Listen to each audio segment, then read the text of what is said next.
Boy, these Knicks play defense inside your jersey. Chicago starting the offense again with 10 seconds on the clock. 7. Air ball by Jordan. Oh. Vincent comes left, plays it left corner to Jordan. Michael fires, missing. Left to right. He's up top, double pumps, right side of Paxson. They look in, back to Jordan. Turn, Eaton on him, close up a three. This one is 6. And we got Jordan with the ball in the attacking zone. Dribble beautifully, loose. Scott, 20-footer, no. Rebound. Shoot. Off to the left is Jordan. Michael works around an Oakley screen. Shot clock at 5. Jordan, top of the key, pull up 18-footer. Rimming. Dribble, leaves it for Paxson. Now Jordan, he's posted, turns, fires, short. Excellent rebound. Shot. Spins left lane off to Jordan. 5 on the clock. Michael right of the key. Hit it up. Block. Jordan's 22-footer. Kills the dribble, swings it left to Sellers. Jordan has it wide left, 6 to shoot. Jordan against Birdsong. Turns, shoots the shot under pressure, short. Ball on the floor, Birdsong. Welcome to Goat James Kingdom. Welcome. I am Ajani the Exposer, and y'all have now been exposed by the Exposer. I appreciate it.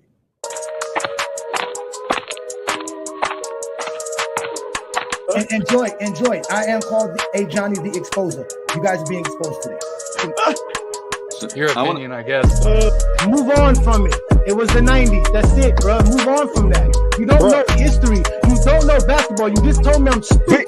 But look how stupid you look because you don't know basketball.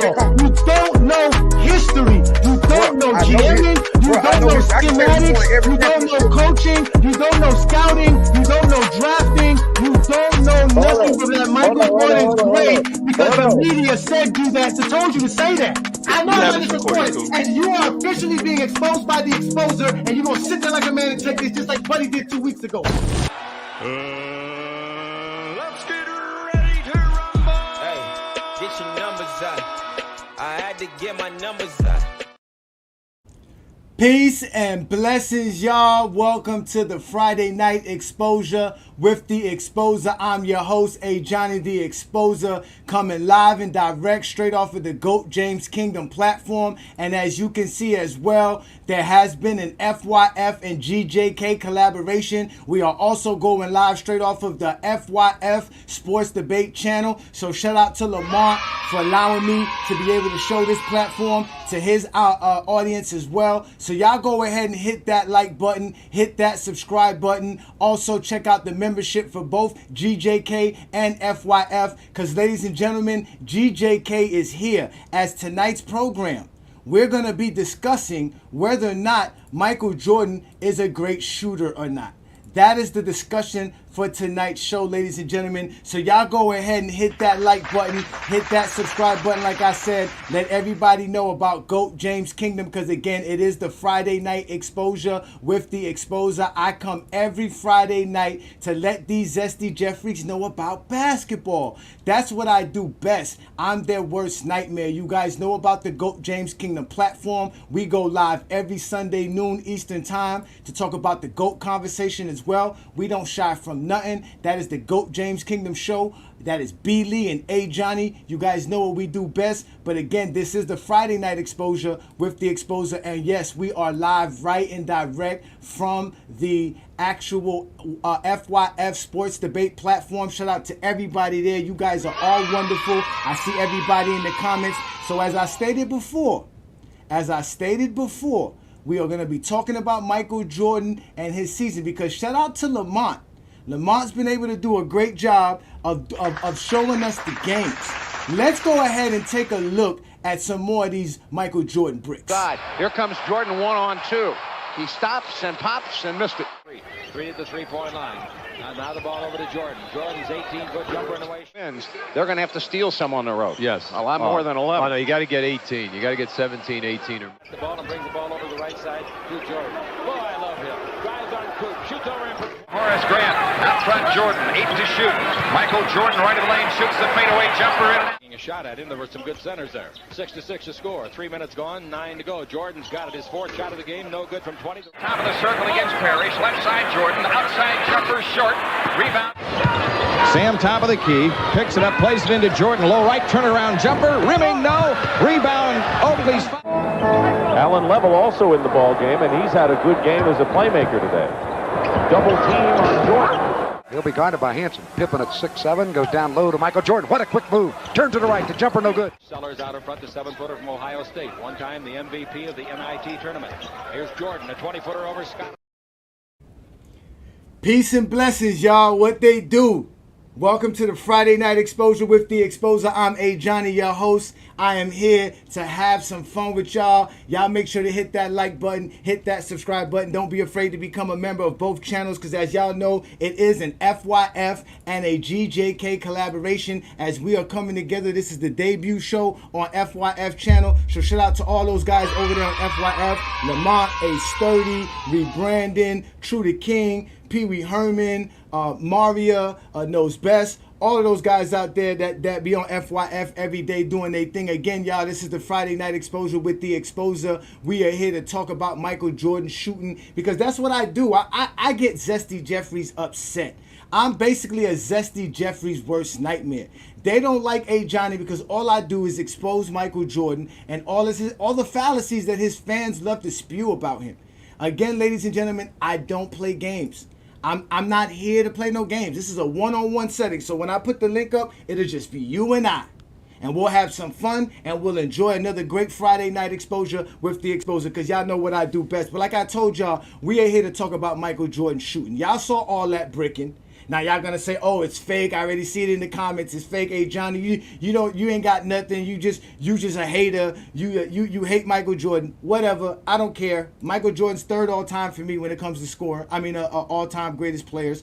But the games were available for you, Zesty Jeffries, to go watch. Shout out to Lamont for posting these games. I went and go watch the games, and what I did was I did a shot chart because we all know that the NBA did not keep a record of where players shot the ball until 1997. That's when they started doing that. So we don't really know where Michael Jordan's best ranges are because they love to say Michael Jordan's the greatest shooter of all time or he's one of the greatest shooters of all time, which you can go ahead in the GOAT James Kingdom poll and hit that and hit the poll and tell us what you think Michael Jordan is. But I always tell people Michael Jordan, we all know, is not that great of a three-point shooter, right? And obviously this idea that Michael Jordan's a mid-range game made him the most elite shooter of all time is all nonsense. There's so many players who can shoot from mid-range. Michael Jordan's definitely not the greatest at it, and I'm going to prove it. So what I wanted to do was, like I told y'all, it's off-season. There's nothing else to really watch. I'm going to watch these 1988 games that are available for us to watch. So that's what I've been doing. I don't know what you've been doing, but that's what I've been doing. And that's why I'm a Zesty Jeffrey worst nightmare. Because they don't go watch the games. They don't actually take that time out to do anything. You see what I'm saying? Look, this is what they do. They say a grown man worrying about another grown man. You don't have to worry about what I do. You can come up here and try to expose me. I will put up the link here very shortly. But I watched the game, and I wanted to see the games because 1988 is the infamous season. We already know Lamont tried to break down Jordan's defense, and we're going to talk about Jordan's defense as well. But we all know 1988 is the infamous season. Jordan had a remarkable NBA season. He averaged he had 35 points per game, if I'm correct. He had like 7 rebounds, 6 assists. He was balling. He had an incredible season that year. Shot over 50%. Won MVP, Defensive Player of the Year. We all know he had the fake stats. All this, that's all already been proven. But how did Michael Jordan shoot the basketball? And that's what I wanted to talk about today because, again, a lot of people say Michael Jordan's great at basketball. I just showed you a bunch of bricks that Michael Jordan laid out there, right? But it's fine, ladies and gentlemen, because like I told you, I do my research. I do my best. So if you got a chance, you would be able to see this game right here. This game right here is available on FYF's. Oh, no, I'm sorry. This one actually is not available on FYF Sports Debates. Let me retract that. This is a Philadelphia and Chicago game that I found on YouTube. This is a complete game, and this is Michael Jordan's chart. What I basically did was I counted where Michael Jordan shot the ball at. If he took a jump shot inside the paint, I didn't count it. If he did any layups or any dunks, I didn't count it. Any underhand shots, I didn't count it. I wanted all jump shots. I wanted to see where Michael Jordan took actual jump shots outside of the paint. Because this whole notion that Michael Jordan, which is out here hitting jumper after jumper, needs to be actually put to face. We need to see that. Shout out to you there. Appreciate you, Maybachs. We need to have some fun. I'm going to keep exposing them because I'm their worst nightmare. And if you go back and watch this game, you can see Michael Jordan was 15 of 25, but he was 3 for 9 on jump shots.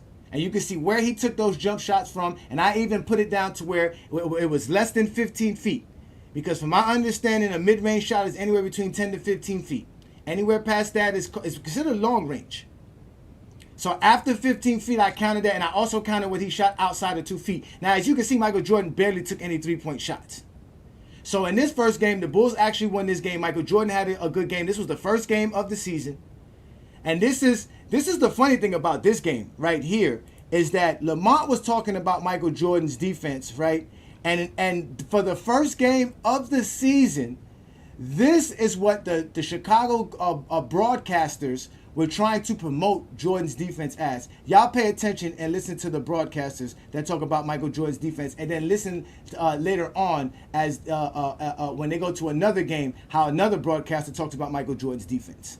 The thing which is so underrated about this young man, they appreciate his passing, but no one ever talks about his block shots, his steals, and his overall defense. Now he has done some damage by stealing the ball from the Sixers tonight. This is Cheeks.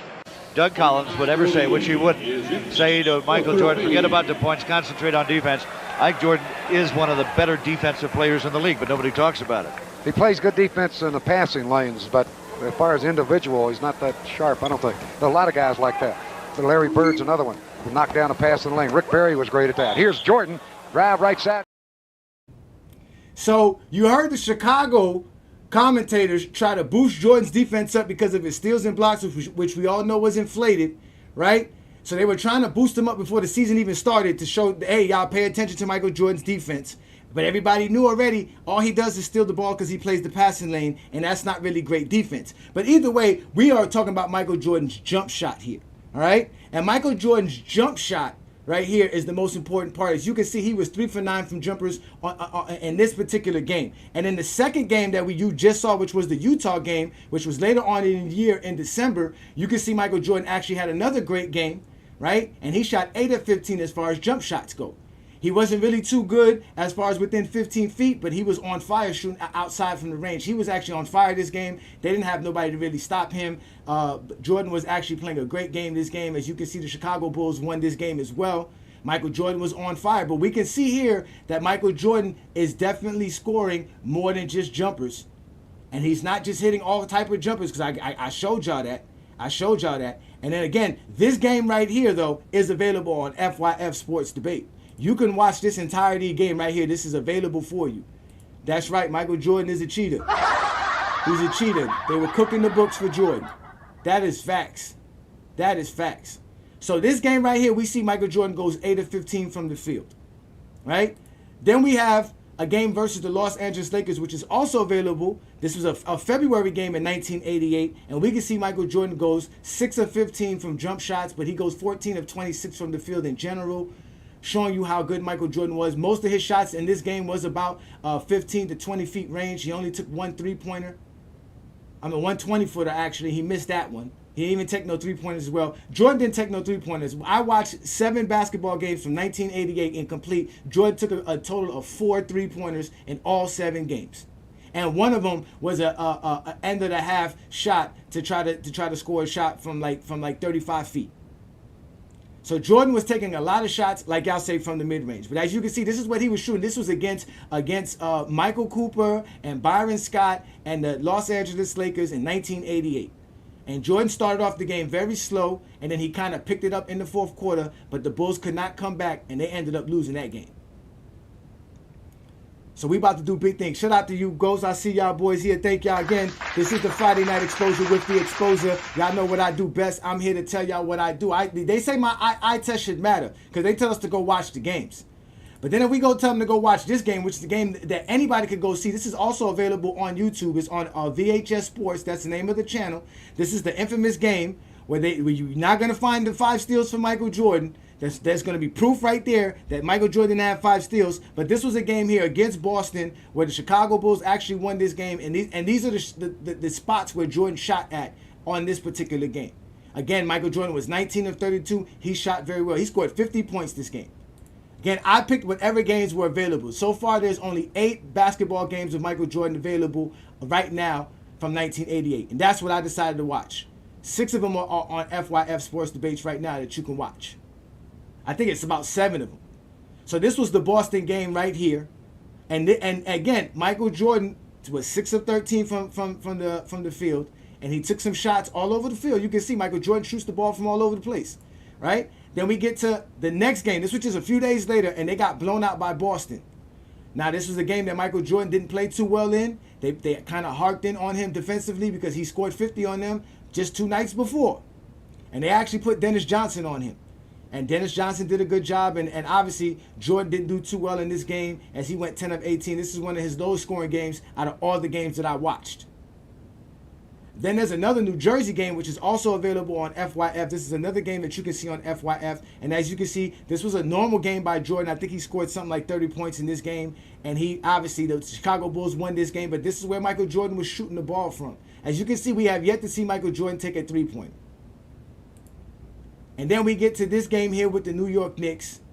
And then now Michael Jordan, you can see against the Knicks, this is about the end of the season. But in totality, when I took the whole totality of what Michael Jordan did, this is what Michael Jordan did in all those games that I watched. I watched 7 basketball games of Michael Jordan in 1988 from the beginning of the season to the end of the season. I watched a game in November, December, a game in February, a game in March, and a couple of games in April. So I was able to watch all of Michael Jordan. And as you can see, if you can see why they were pushing Michael Jordan to the left side. Because if you can see on this chart here, Michael Jordan was not too good at making shots going left. But overall, Michael Jordan took 81 jump shots out of the 175 shots that he took in this particular film study, which basically means that Michael Jordan was taking over 50% of his shots in the paint or slam dunking the ball. That's just the facts.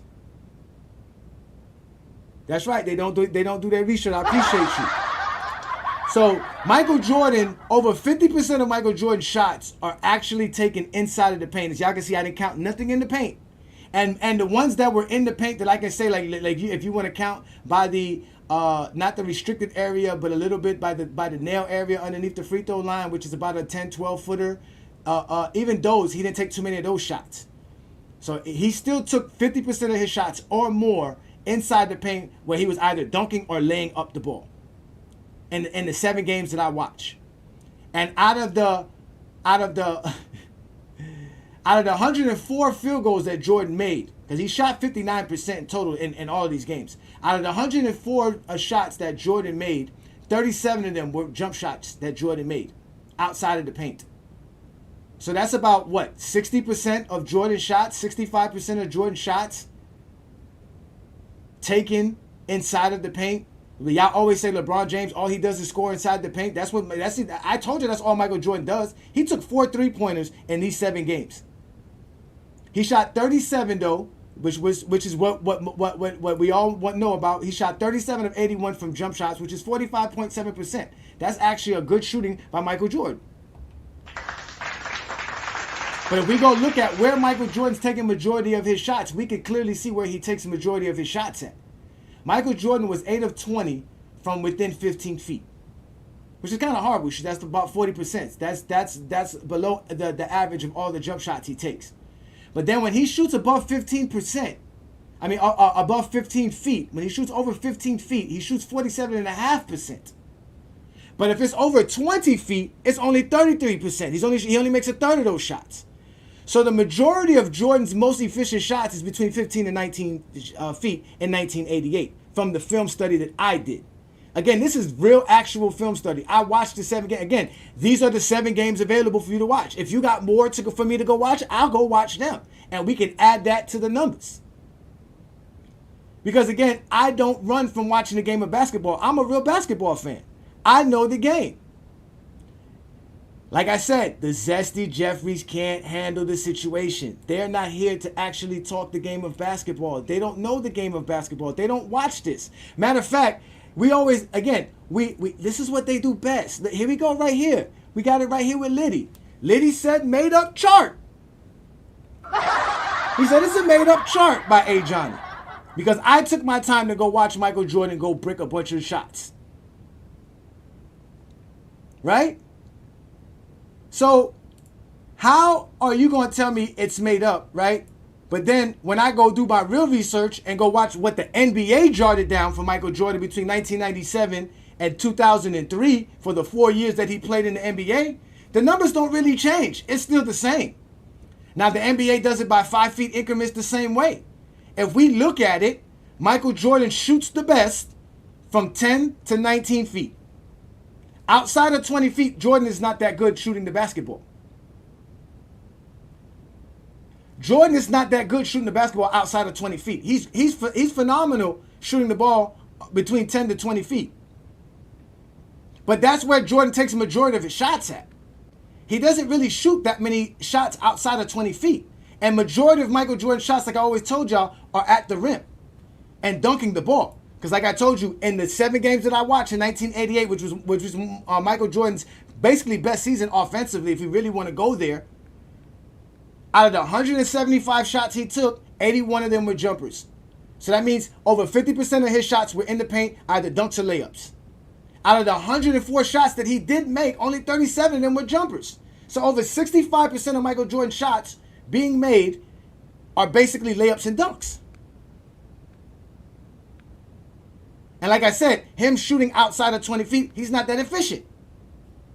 These are what the numbers say. This is not what Ajani is saying. Y'all can get mad at me all y'all want. But y'all never going to go look at the film footage and go see the fake stats. This is them showing you Michael Jordan's fake stats. Michael Jordan did not have 5 steals in that Friday night game versus the Boston Celtics when he scored 50 points. Those are the fake stats. Those are the made-up stats. I didn't make up no stats. I went and watched the games. I went and proved the things that I talk about. Like I always tell y'all. And when I put the link up, you're not going to be able to prove me wrong. At all. But like I told y'all, Michael Jordan, yeah, he can shoot good from the mid-range. He's a mid-range shooter. And nobody ever denied that. Nobody ever denied that. But Bron is better from deep. Bron shoots at a better percentage outside of 20 feet, definitely from three-point range. He has hit more three-pointers than Jordan shot in his whole career, including the regular season and playoffs. So, at the end of the day, matter of fact, LeBron James hit more playoff three-pointers than Jordan shot in the playoffs as three-pointers. So let's just get that out of the way. Let's not even talk about the shortened line. I don't even want to bring up the shortened line season. You see what I'm saying? So again, at the end of the day, what we're talking about here is Michael Jordan shooting. I went and watched all the games. All the games are available for you. They're right here on FYF Sports Debates. You can go watch these games. They're all complete basketball games. My suggestion to you is put it on 1.5 speed, maybe even 2 times speed, so that you can at least be enjoyed by watching them play basketball.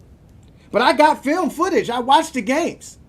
It was kind of all right to watch Michael Jordan play in the 80s. I've never saw 80s basketball. I never watched Magic Johnson play in the 80s. I never watched Kareem Abdul-Jabbar play. I never watched these things. But watching them on, as far as like live, I never saw them live. I've seen like classic stuff on NBA TV and on ESPN classic games like that. I've seen those type of games, yeah. But I didn't sit around and watch a film just to watch game like I just did now. I watched film. You guys didn't even watch film. And this is the funny thing. Michael Jordan was able to do all of this basically because they didn't really have nobody able to guard Michael Jordan. When Michael Jordan was being guarded by Michael Cooper, you see what Michael Jordan shot. Michael Jordan wasn't that great of a defender as well. I'm about to put the link up so that y'all can see what I'm talking about. But Michael Jordan was not that great of a defender as well. But when he had to go up against Michael Cooper, this is what he shot against Michael Cooper. When he had to go up against Boston, this is what he shot against Boston when they put Dennis Johnson on him and try to secure him and try to make sure. Because he did go off on them 2 nights before for 50 points. And he did light them up. But like I told y'all, out of the 19 field goal attempts Michael Jordan made, 6 of them were actual jump shots. So that means 66% of Michael Jordan's shots in this particular game were in the paint, either dunks or layups. Like I always told y'all, he's able to get around his defender because it's one-on-one coverage. They play illegal defense. And because of illegal defense, Jordan was able to take advantage of a lot of space that y'all claim that LeBron James has, or that players today have. But at the end of the day, Jordan has a lot of space. And I'm going to show it to you right here. Run the clip. Jordan hustles it up court, takes it right of the lane, goes baseline, picked up by Buck Williams. And that means it's Grant in deep against Hobson, and they're illegal trying to cover out of it. Baseline left. He comes into Jordan in the left corner against Dennis Johnson. Artis is illegal. Finally, Jim Capers makes the call. Left to right up top. Paxson, right side angle to Michael Jordan. Jordan got about a grip. Jordan squares, one-on-one, fake left, go right to the base. Leap and lean, try to reverse, blocked it. So as you can see back then, clearing out the floor was very, very easy. And giving Jordan space to attack was very easy. Now the thing about it was, I'm not going to lie, Michael Jordan wasn't the ball hog that most people say he was. I ain't going to lie, there was some times I was thinking to myself, y'all need to get the ball to Michael Jordan. Why are y'all not getting the ball to Michael Jordan? And that's really funny, though. That was really funny. Michael Jordan didn't just shoot the ball all the time, but the Bulls didn't really have an offense. The Bulls' offense was really bad. They really needed a point guard, and you can tell Jerry Krause was smart because he went and got Sam Vincent by the end of the season to help their offense out, because you can tell they were struggling offensively. So let me bring up somebody here. What's good? I see what's good, Asad. Appreciate you. Thank you for joining me here. What's good, brother? I'm over here doing my research. You know what I'm saying? No doubt. So this is the Friday Night Exposure with the Exposer. I got film on Jordan shooting. What do you think of Michael Jordan shooting? Is Michael Jordan an elite shooter? No, I think he's an elite mid-range shooter. I think he's elite in the mid-range area, like with post. I think he's a good post-up guy, and I think he didn't have to shoot threes because nobody could really stop him into the paint. So, well, a lot of people didn't shoot threes back then, especially in the '80s. It wasn't just him. It was rare that they were shooting threes. Yeah, it wasn't just him though. I'm not even gonna lie about it. I mean, you got some shooters like Alex English, who's in like that the offense, that lever, who ran the offense. They had like scores like Reggie Theus, who shot that three every now and then. It just wasn't on high volumes. Like even Brian Scott shot like 5-6 threes per game, which is a lot around that area, around that era on the Lakers. But the offense and everything is evolutionized now. So I feel like each era, the 3-point shooting got increased or higher. Yeah, I mean, no, I'm not gonna lie to you. Yeah, no, it's completely different because the 20-foot shot back then was like taking the 3-pointer now.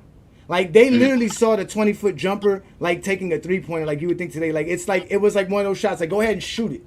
Like that's what created space. And the Bulls had some shooters because Corzine, I'm not gonna lie, Corzine could ball. The little salt and pepper hair Corzine could ball. Brad Sellers had a jumper. Paxson had a jumper. Even Horace Grant and Scottie Pippen, when they were coming off the bench, was able to hit a couple of shots. Oakley was even able to hit some shots. In fact, Oakley was one of the best rebounders in the league that year. Legitimately, he was one of the best rebounders in that year. He didn't win the rebounding title, but he was dominant. At one point, he was averaging like 16 rebounds per game and like 15 points. So like the Bulls kind of had a team, but it was like I said, that outside shooting was rare, and like I said, Jordan did have it. He did take those shots. We needed to, and he also had Craig Hodges off the bench on those championship teams. No, not that year. Not that year though. Not that year. I mean, again, I'm talking about 1988. So I didn't. 88. Those are all the films. Now, mind you, are you a subscriber to the channel, or are you subscribed? No, I'm about to, man. It's my first time on this channel. I'm gonna show love, of course, man. I'm a basketball player myself. I just love talking basketball. I appreciate that. Yeah, because on FYF, he has the games. I keep telling people this. Go watch the games. They're available. He be doing this research, and I've been watching him for a couple years now. So he's legit, man, for sure. Okay, all right. So let me ask you a question. By looking at this chart right here, right? Yeah. What is your first look at it? Because this is just me charting down where he took jump shots from. Right, I got all this stuff recorded. Like I tell people, I got nothing better to do. It's summertime. Even the Olympic Games are not that interesting to me. Start today. Let me watch 1988 Michael Jordan. Right, supposedly he's the GOAT. Right, for all these Zesty Jeffries, they say he's the GOAT, and I'm not supposed to go watch him play basketball. This is what they say. This is the greatest season ever. Why should I watch it? But when you watch this chart, if this was a chart that you saw what would you say as far as being a defender, or if you was a coach for the offensive side? Like, what would you say? For the left side, I mean, he got to the spots, but we made it hard from him because on the right, obviously on the right side, he's capable of hitting those shots at 46%. That's pretty efficient. So as me, as a coach, I tip my hat off to him because that's what Michael Jordan does in the mid range. You know, that's his go-to. And for the left side, I'm happy. You know, I'm cheering because even though he got to the spot, he missed, but we made it difficult. We made it tired for him on defense because, you know, they say he's a great defender, which he is. He's a good defender, but I wouldn't say he's the greatest defender at his position. I think he was the third best defender on those championship teams. I felt like the first half it was Scottie Pippen, and then obviously when Dennis Rodman came in '96, Dennis Rodman and Pippen was the top two defenders, and Jordan was the quote unquote the third. So, but yeah, that's what I think about the chart. Listen, Solomon, you guys said that Oakley sucked. You guys said that. I seen Oakley in the '90s. I'm talking about 1988 Oakley.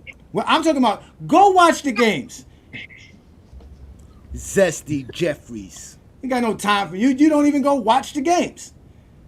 So, but anyways, I appreciate that, Assad. How you say your name, brother? Assad? Assad, yes. Yep. I appreciate you, Assad, man. Listen, man, this is the GOAT James Kingdom platform. We are collabing with FYF Sports Debate. So again, we go live. Yeah, we're going live every Friday right here on the GOAT James Kingdom platform and also on FYF Sports Debate. We're also on other platforms like Discord, TikTok, Instagram, Facebook, all of that. Y'all go ahead and subscribe to our channel, hit that like button, and check out our membership. Let me bring up the next person, man. I appreciate you, man. Thank you, brother. Thanks for having me, bro. Man, I appreciate you. Peace. What's good, Ruddy Sports? Thank you for joining me here. Ruddy Hood Sports. This is GOAT James Kingdom going live right here on Friday Night Exposure with the Exposer. What's good, brother? So I'm here talking Michael Jordan jump shot and how good he shoots. And what do you think of Michael Jordan shooting? Do you think Michael Jordan's a great shooter, or what do you think of his shooting? What's good, bro? You can hear me? Yeah, I can hear you. What's good, brother? You heard me? Yeah. I mean, for me, it's like, just what I said in the super chat, like a lot of people don't do their research, bro. When you start to do your research, it gets real dark for MJ. Not just MJ, but a lot of players from the 80s, bro. I don't want to like be disrespectful, but they weren't compared to what we see now and the level of play and competition that we see now. They really weren't that good. You know what I mean? A lot of these dudes grew up on 2K, and in 2K they got Jordan at a 99. It makes it seem like he was a prime Steph Curry, but that was not the case. No, even in 2K, you can't even get a Jordan that can hit a 3-pointer in 2K until you get to the 90s. You're not gonna get that 80s Jordan in 2K ain't hit no 3-pointers. that's what I'm saying. A lot of these. I'm saying I was born in 1986, right? So, so I was able to catch the later, after the first retirement or whatever, like the later three-peat of Jordan's career. Because, you know, in my household, that's all everybody watched. That's all my father watched. We watched Jordan. Like, one of the most memorable finals was the 1998 finals against the Mailman, John Stockton, all of that. And when I got older and started to do research, see, I had Jordan as the GOAT up until about 2016. So when I started to do research and started to find out just how trash these guys were back then, it kind of blew my mind. But to say that kind of interrupts the nostalgic effect on all the people that grew up on Jordan and the people that they passed this religion down to. You feel me? So as far as him scoring, I want to say because this is what they do when they do the whole LeBron comparison. I want to keep him in his era and say, for your era, yeah, you were like that dude. You were great. But once you start making Yeah, for your era, you were great. You know what I mean? You were a great 80s cell phone. You know what I'm saying? You were a great 90s cell phone. So when I come to 2024 and I pull this iPhone out, it blows you. It just completely blows you out of the water. And that's what people fail to realize. He was decent. But in today's game, he's not coming off the bench. Let's keep it real. He's not coming off the bench. 1988 Jordan was, I'm not going to lie, he wasn't really that bad of a basketball player. I'm not going to lie. I was watching him play, and I was like, okay, I see what people were saying about him. I'm not going to lie. I can see what people were saying about him. But this thing like Wally, shout out to Wally, man. Wally, you more than welcome to join the panel. Don't be afraid. I'll put the link up for y'all. Y'all know what we do best, man. We here to have a conversation. That era was soft as hell. You know how many times they call fouls? For the softest things, I didn't see no hand checking. I didn't see nobody being directed with their hands and being pushed by players. I didn't see none. I saw a lot of fouls being called, a lot of offensive 3 seconds, a lot of travel calls, a lot of petty fouls. The whole thing. We can go back and forth. I can show y'all. I got film and footage, man. I went and watched these games. Now, Wally, you're old enough to say that you watched them. But again, we can say you didn't because how many of y'all was really watching those games? In fact, I didn't see no WGN logo or anything say WGN in any of these games that I watched. And I watched 3 separate Chicago Bull home games in 1988. So how were y'all watching Michael Jordan in 1988? There weren't even national televised basketball games like that. And there's definitely wasn't going to be Chicago Bulls games. So y'all be lying all the time. Like Buddy said here, y'all watch the basketball when we all watch basketball. In the 90s, y'all were not watching the 80s. Y'all don't watch the games. Y'all are lying. That's the facts, bro. Have you ever seen the movie Street Fighter, the old school Street Fighter movie? Yeah. So when I was a kid and I watched that movie, I swear that movie was everything. And I wanted to take my kids and put them in front of the TV and say, yo, I grew up on this movie, right? I grew up on this movie. It was fire. I'm all bragging to my kids. Man, I put that movie on. My kids fell asleep. I'm sitting there looking at it like, yo, this is such a clusterfuck of a movie. I can't believe my eyes. And it's the same thing with like the 98 finals, right? I remember as a kid watching that, going to church. The church that I went to, they did a whole like big like event to watch the finals and stuff, food, everything like that, right? And I get older and I find out that the Jazz scored 54 points in game 3. That's nasty work. Considering people like Luka today would get 54 on his own on an even day. And they're talking about this was the competition we dealt with. See, I do my research for the content that I'm trying to make and everything. I've been actually doing my research. I had to make comparisons between LeBron and Michael Jordan. I had to actually shorten my comparisons to about 130 comparisons when it comes to stats, advanced stats, accolades, and all these things. I had to shorten it because I had to give Jordan a leg to stand on.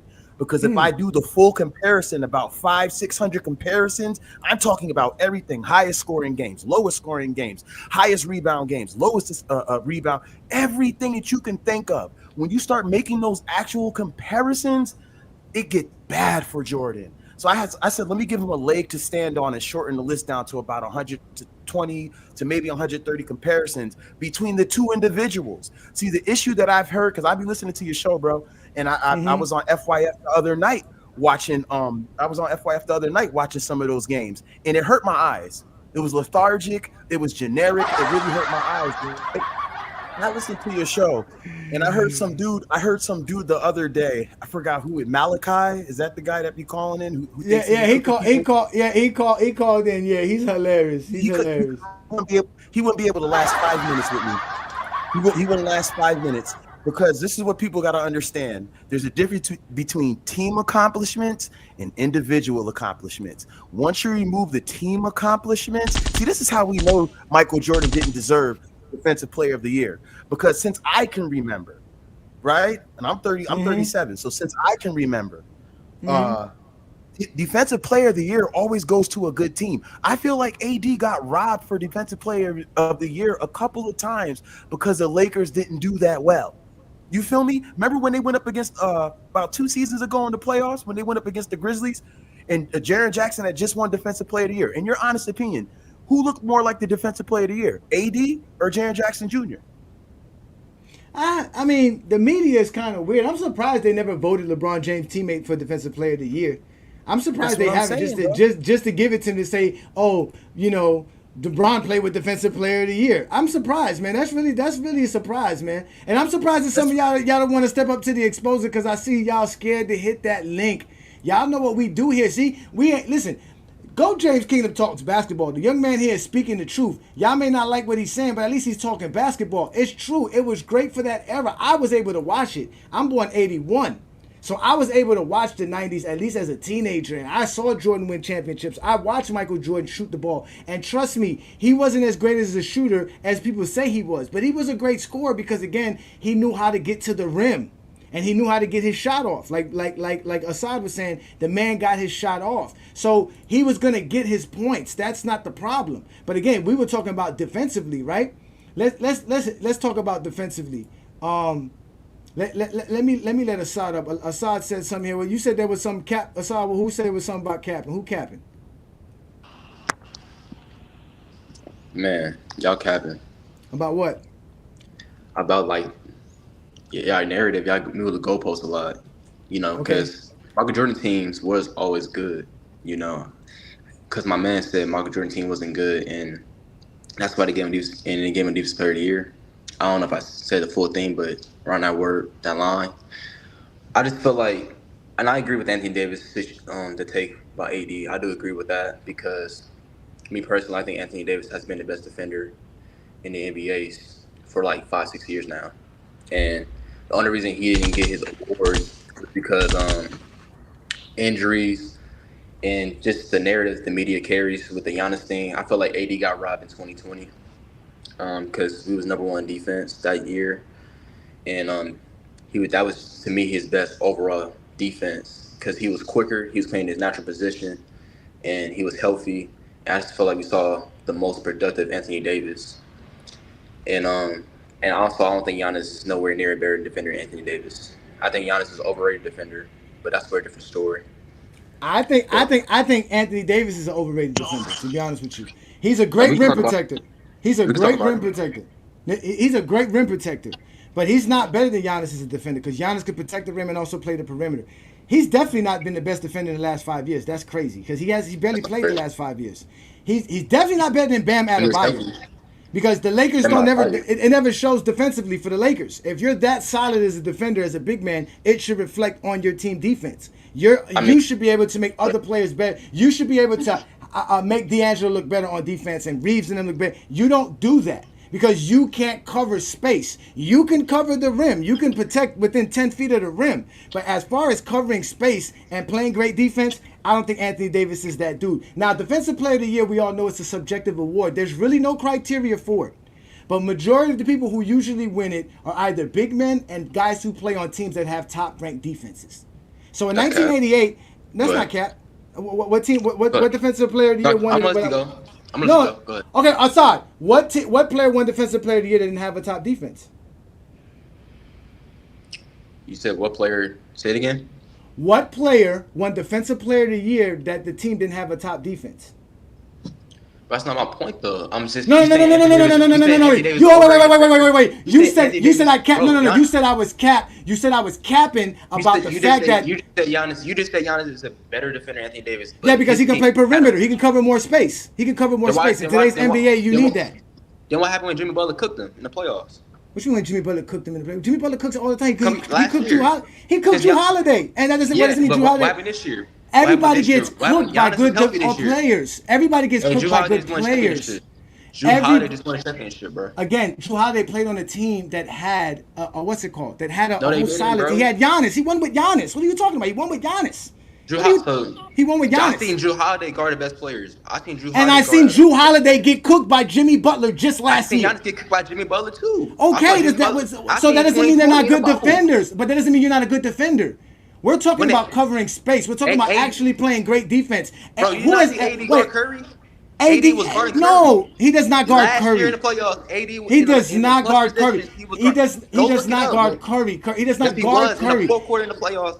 The man.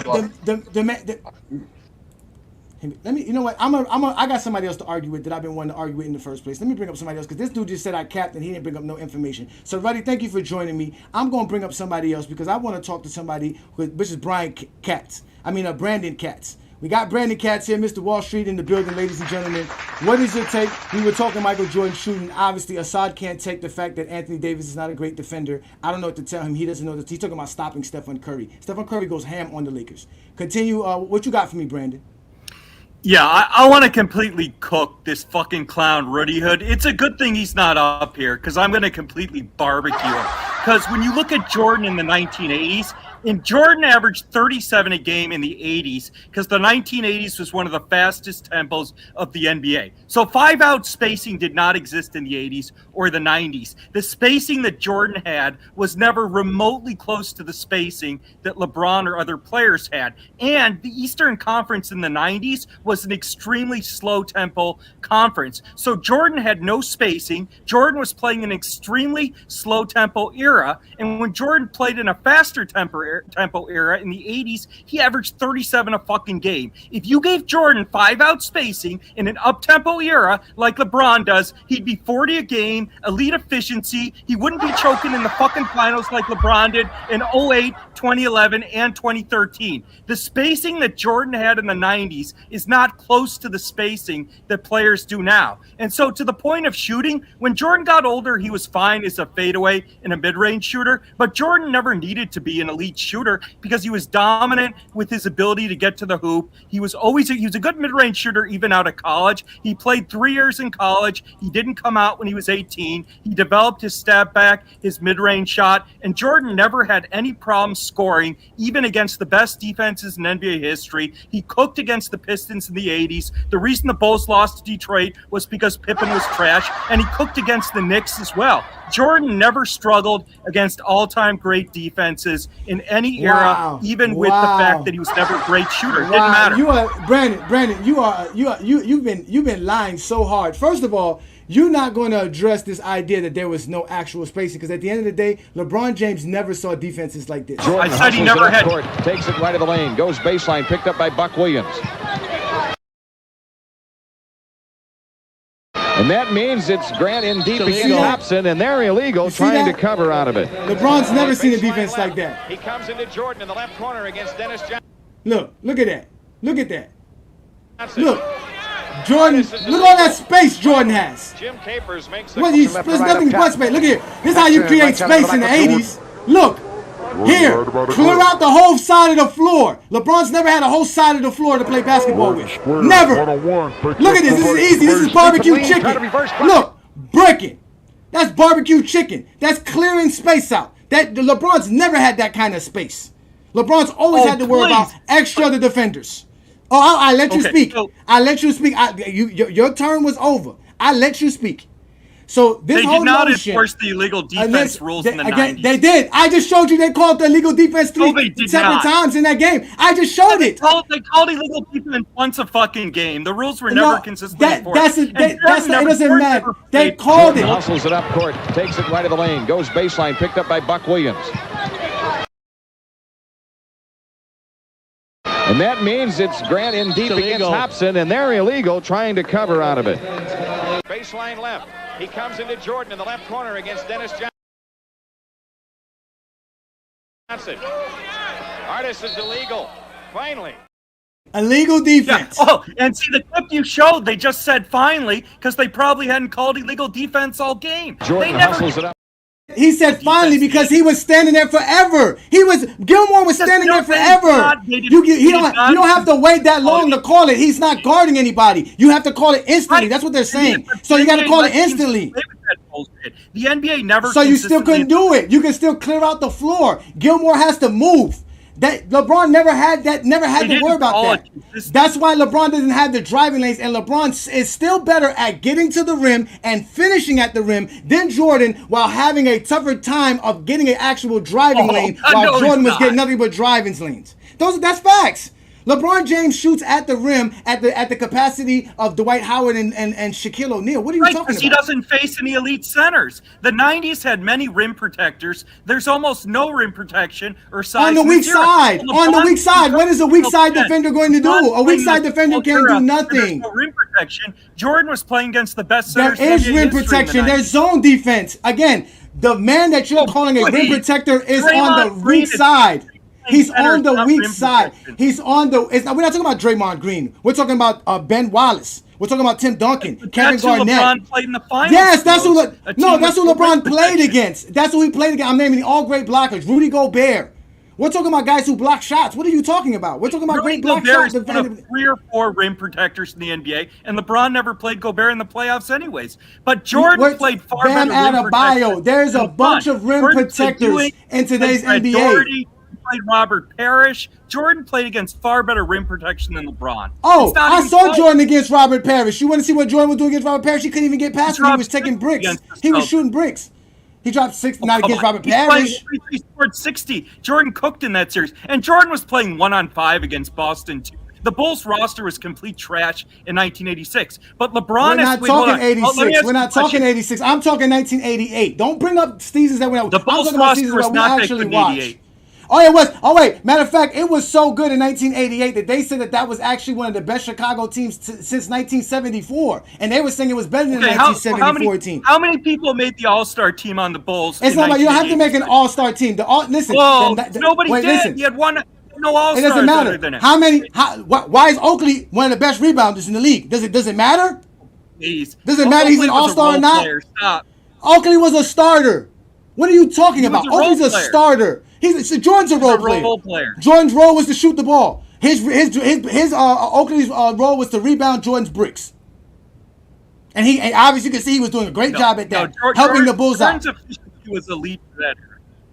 Again, a lot of Jordan shots were at the rim, and like you said, he was elite at getting to the rim because he was playing against slow-footed dudes who couldn't stay on their feet. And whenever he did play against them, like when he played right here against Michael Cooper, as you could see, he wasn't making that many jump shots. He was missing them. He was getting to the lane because, again, Michael Jordan and the Chicago Bulls were a very young athletic team, and they were running a lot. They ran a lot. They went and got guys like Sam Vincent to help them run. Brad Sellers was a very linky guy that they had playing the 4 sometimes. They would run all the time. No, because Michael Jordan don't know how to make nobody better. That's the facts. But he made Horace Grant. You said Jordan didn't know how to make anyone better, but he made Grant. You said you had a question for me. Every role player who played with the Bulls was better. Shaquille O'Neal said Steve Kerr couldn't hit a shot in Orlando. He was one of the best role players in NBA history in Chicago. But here's my question for you, James. So LeBron played repeatedly in his career with multiple 40-point three-point shooters. When did Jordan ever have the spacing or shooting that LeBron did in Miami when he's playing with players like Mike Miller and Ray Allen? Jordan never had that spacing. John Paxson, Craig Hodges, Tony Kukoc, Steve Kerr. You a liar, bro. You are such a liar. I'm not gonna lie. Those guys. No, I just named. Listen, I just watched 1988. John Paxson. I got to answer the question. You can't sit there and not let me speak. I'm going to answer the question. You asked me who. Jordan had Craig Hodges, who won three-point contests. LeBron James had players that won three-point contests. Like, you're talking about three-point shooting in an era when Jordan didn't have three-point shooting. So why are you asking about three-point shooting? That doesn't make no sense. What's the point of bringing up three-point shooting when you admit they don't even shoot that much? So now you want the players of the 80s to shoot like the players of 2010 and three-pointers when I just told you they don't? Just like Jordan doesn't shoot like LeBron in 2010s because he couldn't shoot from 20 feet beyond? So does that answer your question? Does that suffice your answer there, Brandon? Is that enough for you? You're missing my point. What I'm saying is that the shooting in the 80s and 90s is nowhere near what it is now in LeBron's era. So Jordan never had the spacing LeBron did, and he was still a far better, more efficient scorer. Again, he was a better Jordan scorer in the had playoffs. spacing. Wait, let me finish. I didn't interrupt you. Let me finish. I didn't interrupt you. Okay, so Jordan played in a slower tempo era against better rim protectors. The rim protection and size in the 90s completely shits on this era. You cited Rudy Gobert. I can cite 7 top rim protectors who played in the 90s. You cannot cite 4 top rim protectors. I did. All right, now you're lying. Now you're lying. Now you're lying on my name. Now you're lying on my name. One more. Another motherfucking word, and this shit is over. And I ain't playing, nigga. Sit your ass down. Ladies and gentlemen, this is what happens when you lie. You go in the dugout with Michael Jordan. I named several players that were rim protectors. I named Ben Wallace. I named Tim Duncan. I named Kevin Garnett. I eventually got to Rudy Gobert. This is why you guys get put in the dugout, because you a liar. Sit your punk ass down. That old bullshit. Nobody want to hear you lie, Brandon. I gave you several guys that were actual defenders and rim protectors. Rudy Gobert is one of the greatest defenders of all time, bro. What are you talking about? The man got 4 all defensive players of the year. Now it don't matter. He's not protecting the rim. You guys sit here and praise Anthony Davis for being a block shot guy. So Anthony Davis is not a rim protector. Anthony Davis isn't an elite defender blocking the rim. This is why you get put in the dugout. Let's discuss. I ain't discussing shit with no goddamn kid. Motherfucker, let me tell you something. Who give a fuck? Sit your ass down. You don't want to hear that shit. Stop lying on GOAT James Kingdom. I'm the exposer. I ain't like the rest of these people. I told y'all this is the Friday night exposure with the exposer. If you're going to come up here and have a conversation with me, don't say that I lied. Don't call me cap. That's the second time you Zesty Jeffries came up here and said that I lied, and I didn't lie. When I let you rant and run off with your nonsense. What up, Twin Man? Thank you for joining me. We know who Twin Man is. Twin Man is the GOAT James Kingdom affiliate. He always been part of the group, showing support and love. These damn Zesty Jeffries, man. They can't handle the conversation, bro. I have a question. Huh? Is this one of these situations where you can't believe your lying eyes? He sat here and said he wished Michael Jordan could get the spacing LeBron James gets today. You literally show them clearing out the entire side of the court. The entire right side of the court is cleared out. Has LeBron James ever had an entire side of the court with no help defender coming over to help? Never. In 21 years of basketball, we have never seen LeBron James never have a help defender. Is he insane? If LeBron James had the entire side of the court to operate by himself, LeBron James would have averaged 40 points for his career. Are you serious? Look, here go the lies. He said one against. It wasn't 1-on-5. You had to guard Corzine. You had to guard Brad Sellers. You had to guard Oakley in the perimeter. Michael Jordan got assists to who?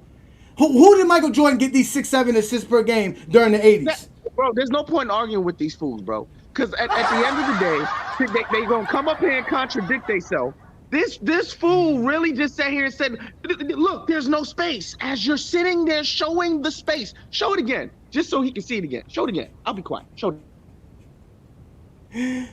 Run the clip, man. Run the clip, y'all. Run the clip. Jordan hustles it up court, takes it right of the lane, goes baseline, picked up by Buck Williams.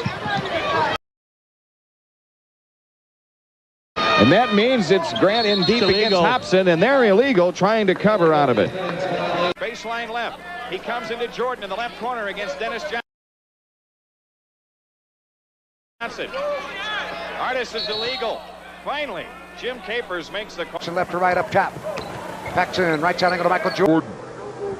Jordan got about a grip. Jordan squares one-on-one, fake left, go right to the base. Leap and lean, try to reverse, block it.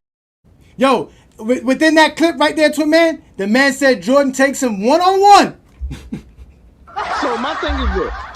LeBron James has never seen spacing like that. Can you imagine LeBron James spacing like that, bro?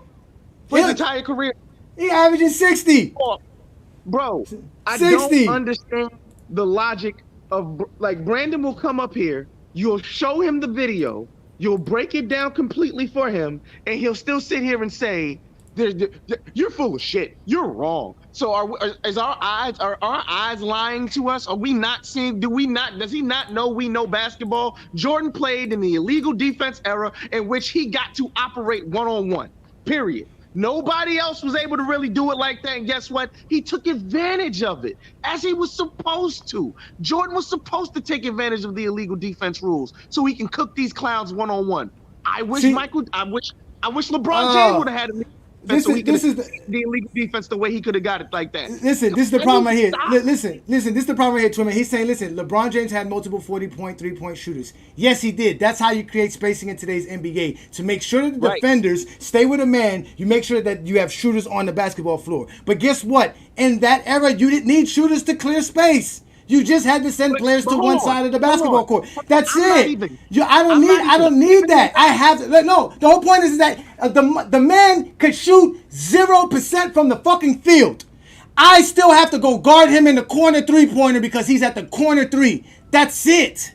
It doesn't matter how good of a shooter he is. In 1988, if I took Robert Parrish and put him at the corner three-pointer, whatever center was guarding him had to be all the way on that weak side and could not actually be nowhere near Jordan on the strong side.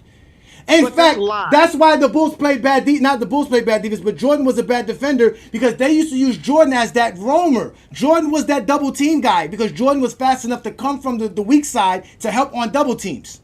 So they would send Jordan on the double team. That's why Jordan got a lot of blocks and steals because he didn't never guard his man. That's why just like Lamont said, the people that Jordan was supposed to be guarding cooked him because Jordan wasn't even guarding them. Jordan was roaming free, trying to play zone defense and trying to get steals and blocks. And double teaming and helping out from the weak side. LeBron never had to worry about weak side help. He had to worry about strong side help. There was always somebody on the low block on the strong side or somebody at the elbow on the strong side. That's cutting off the driving lanes.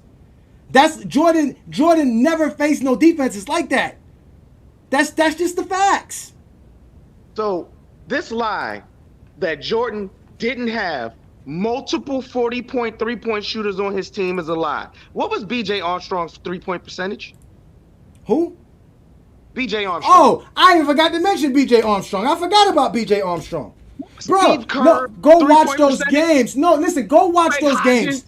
Listen, the best shooters on that team in 1988, I'm not even gonna lie to you, was Corzine. I think his name was Bill Corzine. Charles Oakley was able to hit. They were always saying that those guys were hitting 18-foot jumpers all the time. Those were considered great long jumpers. That was like shooting threes back then. Shooting a 20-foot, 18-foot jumper in 1988 was like shooting a three today. So you had Corzine doing it. You had Brett Sellers doing it. You had Oakley doing it. Then you had Paxson doing it. You had Jordan doing it. So they had scorers. The problem with the Chicago Bulls was they didn't have a good offense. They didn't have a scheme. They didn't have an actual strategy. Everything was predicated on once Michael Jordan get the ball, get the hell out the way.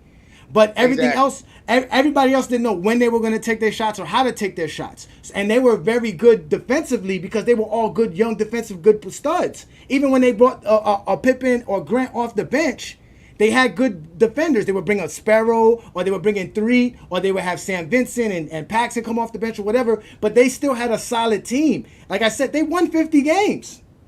But I'm talking specifically three-point shooting. Why are they acting like Jordan didn't have good three-point shooting on his teams? He did. He just didn't utilize them. And they didn't shoot threes like they love to say in the 80s like that. They just didn't. But to sit here and pretend like Jordan didn't have multiple great three-point shooters in his career, y'all are lying. Y'all are just lying.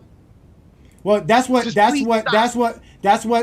Jerry Krause set up. Let me let Ruddy in. Ruddy, what you want to respond to Brandon because he did come at you, and I'm not gonna let y'all go back and forth on Friday Night Exposure without an actual preparation for it. Because we can do that if y'all want. If y'all want to go one-on-one with people, just let me know. This is what the Friday Night Exposure is all about. So hit that like button, subscribe to the channel, and get what we do here with FYF Sports Debate, with GOAT James Kingdom collaboration here on the Friday Night Exposure with the Exposer. Go ahead, Ruddy. No, all I got to say with him is that he couldn't cook a bowl of rice. And it's I hear a lot of narrative, okay? That's what it is. It's narrative. Okay. When it comes to me, I deal with facts. I deal with statistics. Okay. I don't deal with narrative and if he didn't have this and he had this top 10 player and they had 2 top 75. I don't get into all of that. I get with the statistics. So I don't, and I wasn't even really trying to make a point about LeBron. This subject ain't even about LeBron. I was saying, when you asked me, was he a great shooter, Jordan? I'm saying for his era, yeah, right. But when you compare him to today, which that's what everyone's doing. That's what really this is really about. People just compare MJ to today's players like he was the greatest. And once you do that, you realize that he was not that good. I know that may not be I'm not saying that he wasn't a good player. He was iconic. He's one of the greatest of all time. But when you compare him to today, he was not that good. This is 1900s is back. Like, yeah, exactly. That's the 1900s. I don't know like how to say you're it. Right. Like, I don't know if you're familiar with power scaling, like a channel called Death Battle. When they put heroes against each other, they do power scaling. And yeah, like His mic going in and out. Yeah, Well, your mic's going. know, man. Your mic. I don't know if Your mic is going in and out. For the truth, your it's gonna mic hurt is going in the and person out. that it's gonna hurt their feelings and what they've idolized and growing up. And yeah, you're going in and out, bro. You're going in and out. You're going in and out. Let me bring up Ishmael. yes, it's all good. I'm about to just give me a second. I'm about to just. Listen, Brandon. I'm gonna bring up so we can have the one-on-one with Brandon because I'm about to cook Brandon because I'm about to show Brandon Jordan's shooting and he's gonna start making excuses. So let me bring up Ishmael and then I'm gonna bring up Brandon, y'all. Thanks for joining me. Appreciate you. Y'all make sure to holler at Ruddy Hood Sports and holler at Twin Man. Huh? Well, Wally got to hit the link. So, hey, Johnny, what's good, Ishmael? What you got for me, Ishmael? I like the new intro that you got. That's pretty cool. But I just wanted to address that. I think Brandon is a bit disingenuous. He's a makeup artist. Yeah. It's like you just making up stuff. You can't just compare the eras like that. That is very disingenuous. And to say like they have like hit LeBron's era of basketball has no rim protectors. There's plenty of rim protectors. I mean, Tim Duncan is number one in blocks in the playoffs. You got Serge Ibaka, Joakim Noah, Dwight Howard, Kevin Garnett, Tyson Chandler. I mean, the list goes on. The list goes on and like, on I don't and even. on, bro. Yeah, right. It's just that, I mean, man. the game is different, so it's not easier. Yeah, man. Yeah, that's really. It goes crazy, on man. and on and on. But again, he's gonna come up and say some nonsense, and I'm gonna let. And first of all, we're supposed to talk about Michael Jordan. We're gonna talk about Michael Jordan shooting. Let's just talk about that while I got you on right quick. So this is what I found for Michael Jordan shooting. This is the 7-game film that I got. And this is where Michael Jordan took jump shots. Now, as you can see, over 50% of Michael Jordan's shots in general are at the rim. And they talk about LeBron James. So that right there, what you got to see, over 60% of the shots that he actually made are actually at the rim or within or in the paint. So at the end of the day, they sit here and talk about like Jordan, he cleared the floor. A lot of those stuff was a lot of fast break dunks as well and layups because the Bulls did get a lot of steals. They were one of the best teams and defenses that year. They had actually the best defense in 1988. That was another reason why they acknowledged his defense because of that. Like I said, when you have the number one ranked defense, you kind of get acknowledged for that as well. So Jordan got acknowledged for that. But again, this is where he shot at from the field. What do you think of Michael Jordan's shooting chart, Ishmael? I mean, I didn't think he was that great of a mid-range jumper from the games I watched, like 80s. I think he was more refined in the 90s, but I just think it's pretty interesting. So it says, the 3-point shot is just atrocious. It's pretty bad, but I'm trying to see, where's the mid-range? Is that, you said... Well, that's always been an argument. Mid-range, from my understanding, mid-range is anywhere between 10 to 15 feet. Like I said, if you take a 17-footer, 18-footer, and 20-footer, it's considered long range. It's especially back then, they would call it long range. A 20-foot shot, that's like a college three-pointer or a high school three-pointer. Did you just do, like, jump shots and three-pointers? Like, if you look on the right where it says Jordan, you see it says less than 15 feet. So I took every jump shot that he took less than 15 feet that was not in the paint. So he was 8 of 20 from there. And from all these games, he was 8 for 20. And then above 15 feet or more, which includes 20 feet and 3-pointers, he was 29 of 61. So he was actually better from there. But the majority of those shots that he took was before 20 feet. He didn't take that many shots outside of 20 feet. Outside of 20 feet, he shot 33%. Which one is like, I'm wondering like how much, like, because they say mid-range is between 10 and 16. So how much of those shots are like between 10 and 12 or it's like in the 16 feet? Like, eight of 20, basically right there, 8 of 20. And some of them you might add some of them, you know what I'm saying, that are right there, like around 16 feet. But like I said, the shots that he took from 15 feet or under are basically 8 of 20 or under 15 feet, so 14 feet or under. And anything above 15 feet or more, he was a little bit better at. But this is the actual real numbers. That was me. That's what I did when I charted the games that I watched. This is actually Michael Jordan's real efficiency when we talk about what he shot for the seasons that they tracked it between 97 and 2003. So even here you can see between 10 to 19 feet, Jordan was very efficient. He shot 44.7% from 10 to 19 feet. If he goes outside of 19 feet, he shoots 37.9%, just like 38%, which is really not that bad either. Yeah. But the majority of Michael Jordan shots are taken from 19 feet and in. He doesn't really take that many shots outside of 20 feet. Yeah. So I mean, yeah, at that time he's a really good, from my understanding, mid-range shooter. But yeah, from the numbers you showed, it didn't seem like he was like really all that. I think that he was. And mind you, these were from good games, because again, his overall shooting in these games were 59%, which was better than what he shot for that season. So this could easily be said that this is not his true numbers. But again, this is just to give you an idea where Jordan shoots from. That's what I wanted to see. I wanted to see for myself, because I'm tired of the Zesty Jeffrey lies. And I'm tired of them telling me things about Jordan, because I didn't watch the 80s. And I didn't watch the 88 Bulls. I watched stuff on ESPN Classic, NBA TV Classic, things of that nature. But I'm not watching a Chicago's Bull game from 1987 just to watch it. But now I got time, and I'm a content creator, so this is what I do best. He didn't shoot pretty good on the left side, so it seemed like. Well, that's why they pushed Jordan left, because he wasn't really good going left. They keep telling you Jordan didn't have a left. He was the right-hand bandit. So let me let Brandon up, though. I appreciate you, because we got some other people behind you, man. I appreciate you. Thank you, man. All right, That's Ishmael, man. That's a GOAT James Kingdom member. Y'all know to hit that like button, hit that subscribe button, become a member of the channel, both on FYF or right here with the GOAT James Kingdom platform. Let me bring Brandon up, because Brandon has a lot to say. So, Brandon, what is your issue? What is it that you want to lie about now? Yeah, so I want to, first of all, Ishmael always hides in the chat. He comes up here with these casual takes, then he never stays on the panel when I'm on here. And it's a good thing he's hiding. Wait, Brandon, in the chat. This is wait, Brandon, this is a one-on-one thing. This is not like them other platforms where 17 people get to show up and argue. I want the one-on-one. You want somebody? I'm here. Don't go looking for Ishmael. Don't go looking for Ruddy. I'm the exposer. I'm right here. Why are you running for me? Talk to me. What you got to say to me?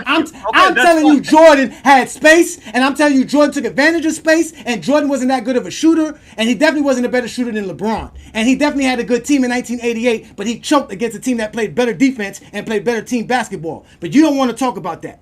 But let's talk. What you got for me? Okay, so I'll do what I want, but I'll address that. So here's the point. When you talk about the illegal defense rules, and this is a lie, it's a total lie. The illegal defense in the 80s and 90s was never consistently enforced. That's my first point. My second point, and this completely cooks you and Ishmael completely, there were very few centers who could shoot in the 80s and 90s, and there were no centers in the 80s and 90s, for the most part, who could shoot threes. There were a couple exceptions, like Bill Laimbeer, but Bill Laimbeer was often playing the four with Mahorn anyways. So Michael Jordan did not have a clean paint because the centers in the 80s and 90s couldn't shoot worth a dick, number one. So the illegal defense was not consistently enforced, number one. Number two, the centers couldn't shoot, so the paint was constantly clogged in the 80s and 90s. But here's the point. Here's where I completely cook you and Ishmael. Because LeBron's inability to shoot cost him multiple times in the finals in 08, 2011, and 2013. LeBron averaged two, counted 2 points a quarter in the fourth quarter in 2011 against Dallas, because they played simple zone defense and he could not shoot. So when you talk about Jordan, you cannot name, and this is where I obliterate you, you can't name one playoff series in Michael Jordan's entire career where his inability to shoot cost the Bulls at all. The reason the Bulls lost to Detroit in the 80s was Pippen wasn't ready. Pippen averaged 12 a game against Detroit. Jordan was an elite scorer. He had elite efficiency against all-time great defenses his whole career. You can't name one playoff series in Jordan's whole career where his shooting cost the Bulls. I gave you 3 in LeBron's first 8 fucking years in the league. You are cooked.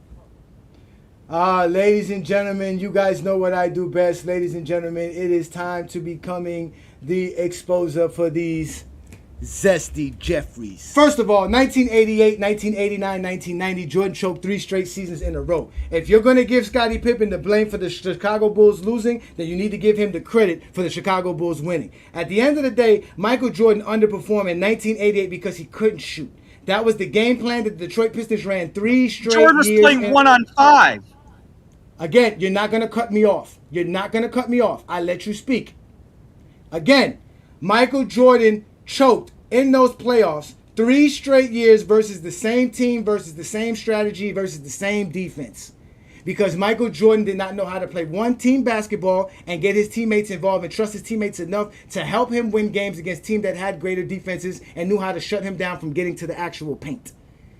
All right. So in 1988, when Michael Jordan was the Defensive Player of the Year and he was the scoring champ and he was the MVP of the league, he was averaging 35 points per game and he was putting up 45 points per game in the first round.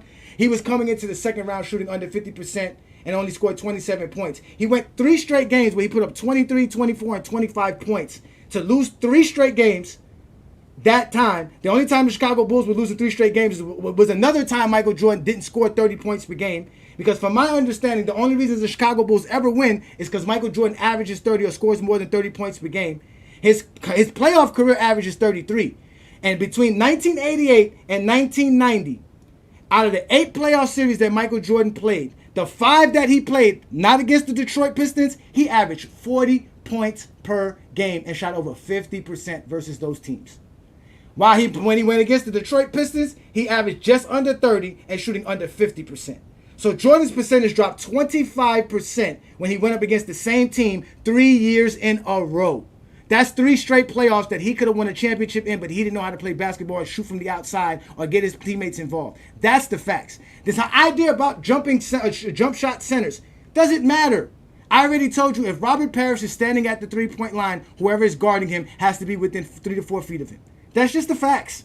And if he's on the weak side, that player has to be on the weak side. I'm not done. No, name one playoff Jordan shooting cost the Bulls a series. Name one. I just named it. I just gave you 3. Gave you 3. No. 88, 89. I gave you 3. I gave you 3. Okay, so wait. So let me talk. Did I say no? Oh shit! Say it again. Say something else.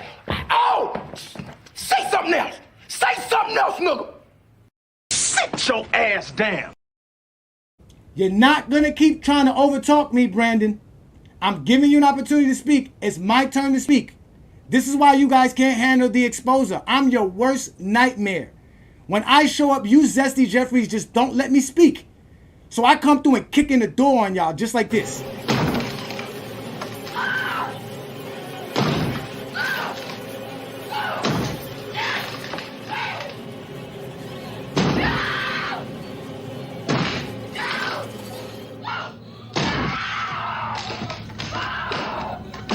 Here's Johnny. I'm not the one to be played with, man. I'm the exposer. Let me bring up Brandon. You're going to have to sit in the background because I want to have a conversation. Like I said, everything you just said is all lies. The LeBron James series, like you said, he was playing against zone defenses. He didn't have shooters on the Miami Heat 2011 team. They didn't have no shooters at all on that team. So don't come here lying. What up, New World? Thank you for joining me. What's good, brother? I'm going to bring you up shortly here, Herman. I got Mac Def in the background. We're going to be quick. We're going to do this real quick. You got cooked, man. Listen, I actually do cooking, man. You feel what I'm saying? I got cuisine dinners of Zesty Jeffries all over. I give you all whatever you want. You want neck bone. You want collard greens. You want mashed potatoes. You want mac. You want some yams. I do it all. I do it all. So what up, New World? Salute to you, brother. You setting the plate out here, cooking for these men. I'm telling you. We off the chain out here. That's what we do best. Listen, if you want to talk basketball, we could talk. You see, I let him speak. We all know Brandon don't let people speak. But when I start cooking, now this is what they do best. When you start cooking, they detract you by asking you a question that has nothing to do with what we were talking about. Mm-hmm. So he went on a whole soliloquy. So I have to respond to that. I have to break things down for him. Mm-hmm. He's not letting me do that. And that's their problem. Yeah. But we're here to talk about Michael Jordan shooting. You see my research. What do you think of Michael Jordan's jump shot shooting? Is Michael Jordan a great shooter or not? What are we going to call him? I mean, we know he's not a great 3-point shooter, but obviously he's a good mid-range shooter, right? Good to mid-range. Yeah, we're not going to take the mid-range from him. My only thing is, I don't think he was as good of a mid-range shooter in the 80s as he was in the 90s. Because in the 90s, that's when he really stopped, going to the rim as much. And, he was getting in that patented fadeaway. So, when I'm looking at his shot chart that you graphed for his 88 season, right? Yeah. Yeah, I mean, that's decent by league standards. I mean, I'm pretty sure he'd be like at average or above average just about for league standards for mid-range shooting, I guess you could say. But I wouldn't call that elite by any measure. For me, I honestly think that Jordan shot around Kobe Bryant's percentage, somewhere between 42 to 45%. What is shown for his mid-range is about 45%. We all know his three-pointer is not that great. So, I mean, 45% is good, but they make it seem like 45% is elite. And that's why I always tell them that's not elite shooting. No, that's exactly what I mean. Yeah. Like, if he was, like, I would consider it elite if he was shooting 50% from that range, which is why, I don't understand why people said this is like, I don't know, the best thing since sliced bread, I guess you could say. Hold on, wait. Hey, Brandon, I didn't put you in the backstage. I put you in the dugout with Jordan so you can continue to lie with Michael Jordan. When Michael Jordan was taking a break, and like you said, he was still trying to stay in shape for when he came back. That's where I put you in. I put you in the Jordan dugout. That's where all you zesty Jeffries go when you want to show up on GOAT James Kingdom and lie. You get put in the dugout, not in the backstage. You get put in the dugout because you can't shut the fuck up. You don't know when to shut the fuck up, so you get put in the dugout. That's what happens. And then I give you a plate of yams so you can shut the fuck up and let me finish my speech. Because I got knowledge to drop. I don't have lies to speak. I'm a real basketball fan. I actually watch the games. You don't. You didn't watch none of Lamont's games. So, but New World, you got any last words up? Because I do got Mac Def back here. I know Mac Def's going to drop some bombs. Before, I gotta let him Herm. Shout out to Herm. Y'all make sure to holler at Herm, man. No, just a couple. It's, I just hate how, these Jordan fans will come up here and they'll just lie blatantly about shit like this. You got this clown in the chat talking about how there was zone defense in the 80s and the 90s, and he's over here trying to quote Wilt Chamberlain about zone defense. That same Wilt Chamberlain said that he would average 50 to 60 points in the 80s and the 90s because of the illegal defense and the fact that you can only guard him with one player. So it's like you're cherry picking quotes and you're over here trying to make shit up that didn't actually happen. They didn't put zone defense in until 2001, and Jordan himself told you that he wouldn't have been as successful, definitely not getting 6 rings if they had zone defense in this era. So, the fact that Brandon was trying to use a fallacious argument by saying that, LeBron has these 3-point shooters and he loses, while completely discounting the fact that you have all this spacing just from illegal defense. Like that's probably, I don't know, like I'd say that's even better than just having 3-point shooters, because at least, in the zone, you can at least try to guard. You're not going to get called for a foul for trying to double team some player or being in the middle of a passing lane like they were in some of the clips that you were showing us. But yeah, man, great show. Appreciate the research, and I'm going to be watching. All right, I appreciate you. Thank you so much, man. Thank you so much.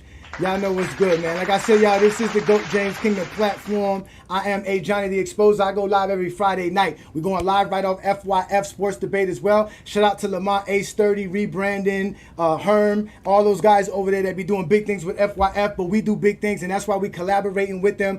Wally, I could explain to you why LeBron James lost the finals, because he played a better team. The same way you're going to explain to me why Jordan lost in 1988, supposedly to a better team.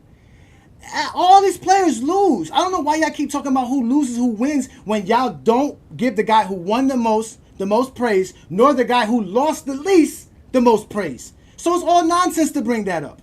So let me bring up my boy Mac Def, because Mac Def is always one of the best here in GOAT James Kingdom, as he always brings the truth, and he does his research. I know Mac Def does his research. What do you think of my research, Mac Def, of Michael Jordan's shots? Hey man, I see the Jordan emblem in the sky, man, is waving. I put the 11s on and everything. I gotta go out here and fight crime. What's going on, man? What you do, man? Wait a minute. Don't tell me you trying to be an MJ police. Is that what you trying to tell me? Man, what's going on, man? Don't tell me you want to be the MJ police, man. What's going on? The emblem in the sky, man. What's going on? No, let me. You make me sick. Cuff him. You start running a respectable business, and I won't have to come in here and hassle you every night.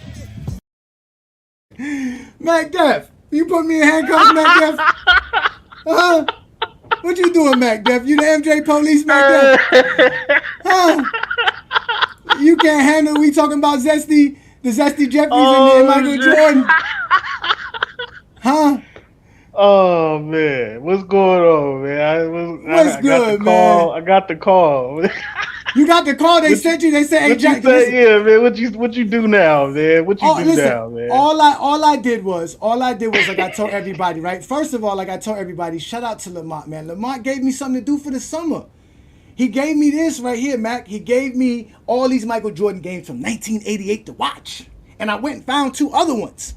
So I just been watching Michael Jordan play, and I've really been trying to figure out this stuff about Michael Jordan and the shooting, because this is what they say, right? LeBron James, this is what LeBron James shoots outside of 3 feet. So they make it seem like LeBron James only scores at 3 feet, right? But between the 3-point line, which Jordan's not a better 3-point shooter than LeBron, but if we go from the 3-point line to 3 feet, LeBron James shoots almost at par with the NBA for the actual history that they've been keeping a track of this. The league is at 39.9%. LeBron shoots 39.3% for his career, and this was done after 2023 season. So this is what LeBron James has been doing. Like, he's not a bad shooter. This is what Jordan did for those 4 years. He shot 42.5% from the 3 feet to the 3-point line, and he shot less than 40 in 2003. But they like to lie. The Zesty Jeffries don't do no research. So I went and did my research. I went and go watch the games, and this is what I tracked. This is Jordan's jump shots in 7 basketball games from 1988. Okay. So he took 46% of his shots was from mid-range? No, 46% of all the shots he took were jump shots. So I didn't count no shots that he took inside the paint, and I didn't count no layups or dunks. So basically, over 50% of his shots were in the paint or actually taking a layup or a dunk. So in the 7 games. 46% of his jumpers? No. Now to the left, on the bottom left is what you're going to see the actual jumpers. So in reality, Jordan took 81 jump shots and he hit 37. So that's what you see. It was 45.7%. 45. Yeah, 45.7, which is actually good. Really good. Yeah, I was about to say, what's the issue with his jumper? Is it you talking about his 3-pointer? Well, no. The problem is that him shooting outside of 20 feet. That's when it gets bad. So when outside of 20 feet? Yeah, once he starts shooting outside of 20 feet, between 10 to 19 feet, Jordan is phenomenal. But outside of 20 feet, Jordan's not that great. So even here, you can see here on the right side, you can see here, I took a track of where he shot. So within 15 feet, he was 8 of 20. When he took shots out from 15 feet or further, he was 29 of 61, which is actually not that bad. It was 47.5%. But anything that was 20 feet or longer, he was only 6 out of 18. So he shot a third of those, and he only made 25% of his 3-pointers. So what would be a good percentage, I guess, for you to say, oh, that's a good shooter from 20 feet or the 3-point line? The 3-point line is definitely 34 to 35%. To be considered good, to really be good, 37, 38 like Larry Bird. To be really like great, 39, 40, 41% around there. And you got some guys that shoot above that, but like Stephen Curry shoots what, 43, 42% from 3-point land, something like that. Yeah, that's different. Come on, Curry. That's elite though, but that's what I'm saying. But that's what I'm saying. That's what makes it elite. That's what I'm saying. So now, but there's a reason. There's a method to my madness, right? So okay, I asked that question because obviously in '88 he was as far as a 3-point shooter, and I'm not gonna say anything great about Michael Jordan's 3-point shooting because he wasn't a great 3-point shooter. I think 33 for his career. But during his with the short line, don't forget the short line. Well, with his peak years from '89 to '93, where there was no short line, he's had, if you add those seasons up, I think from the 3-point line it was 31%. He shot 31%. No, he shot 28.8% in the regular season when there was no short line season. So all the years I'm talking about. I'm just talking about his peak. So I'm only talking about 5 years. Yeah, so you went from 88 to 6 games. I'm talking from 89 to 93. Yeah, he shot like 31%. Yeah, because in 90, I think in 90 or 91 he shot like 37%, and in 93 he shot well as well. That's for the regular season. That's for the regular. Yeah, for the regular season. The playoffs for those 5 seasons during his peak years, he shot 34.8%, and he's had playoff runs where he's won a championship multiple times where he shot 38% from the 3-point line, 92 and I believe 91. I'm not saying that he's a great 3-point shooter, but if you're asking me who's a better overall shooter between the two, I'm gonna go with the mid-range assassin who's better at the free throw line significantly as well, And at the 3-point line, yes, I think LeBron James is better. He shot more and made more, but the percentages of those, the percentage which you're showing here, I mean, 36 to 33, he's better, but I mean, I'm not putting that much on it. No, that's with the short line now. Jordan didn't shoot 33 from the 3-point line now. I keep telling you that. He shot 29. But you keep adding that short line season. You can't add the short line season. But he shot 34% in the playoffs during his peak years without the shortened line. Yeah, that was when he had like 6 or 7 playoff series seasons where he didn't take like 5 or 10 3-pointers, something like that. Also as well.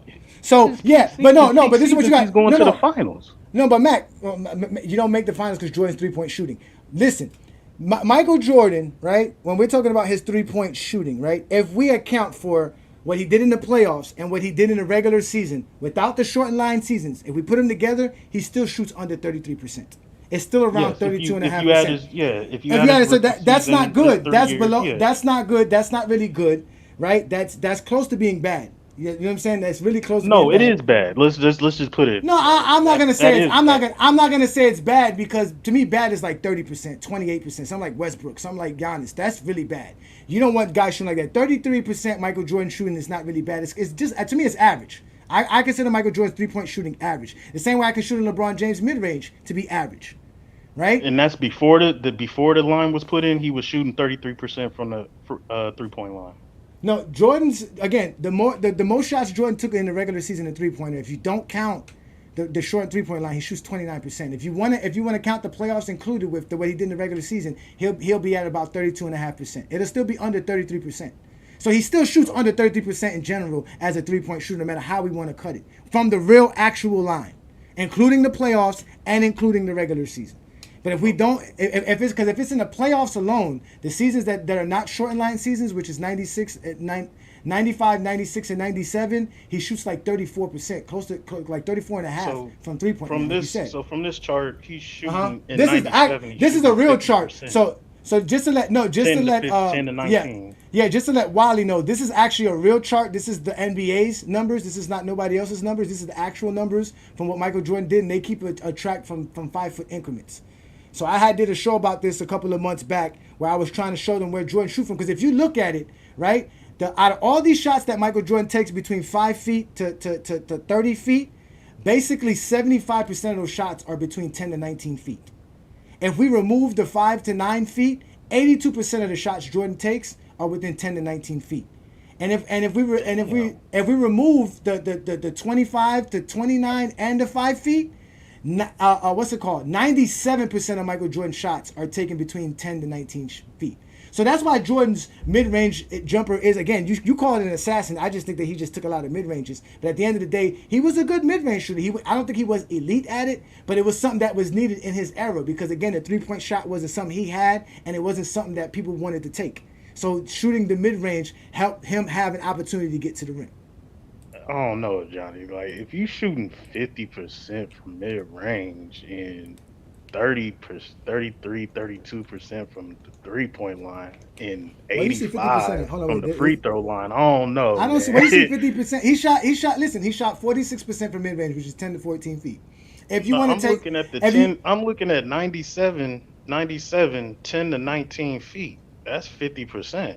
51.49 that's 50%. Yeah, I think that's about 50%. Yeah, but that's just one season. You're not going to count the season where he shot 41. But I'm saying that's when he was getting older. His peak season from 89 to 90 to 93, like, that's 50% mid-range, bro. But that's why I did my research and I wanted to go watch the games, because I wanted to see where Jordan shoot from outside of these other seasons. So that's what I did. Why I did what I did.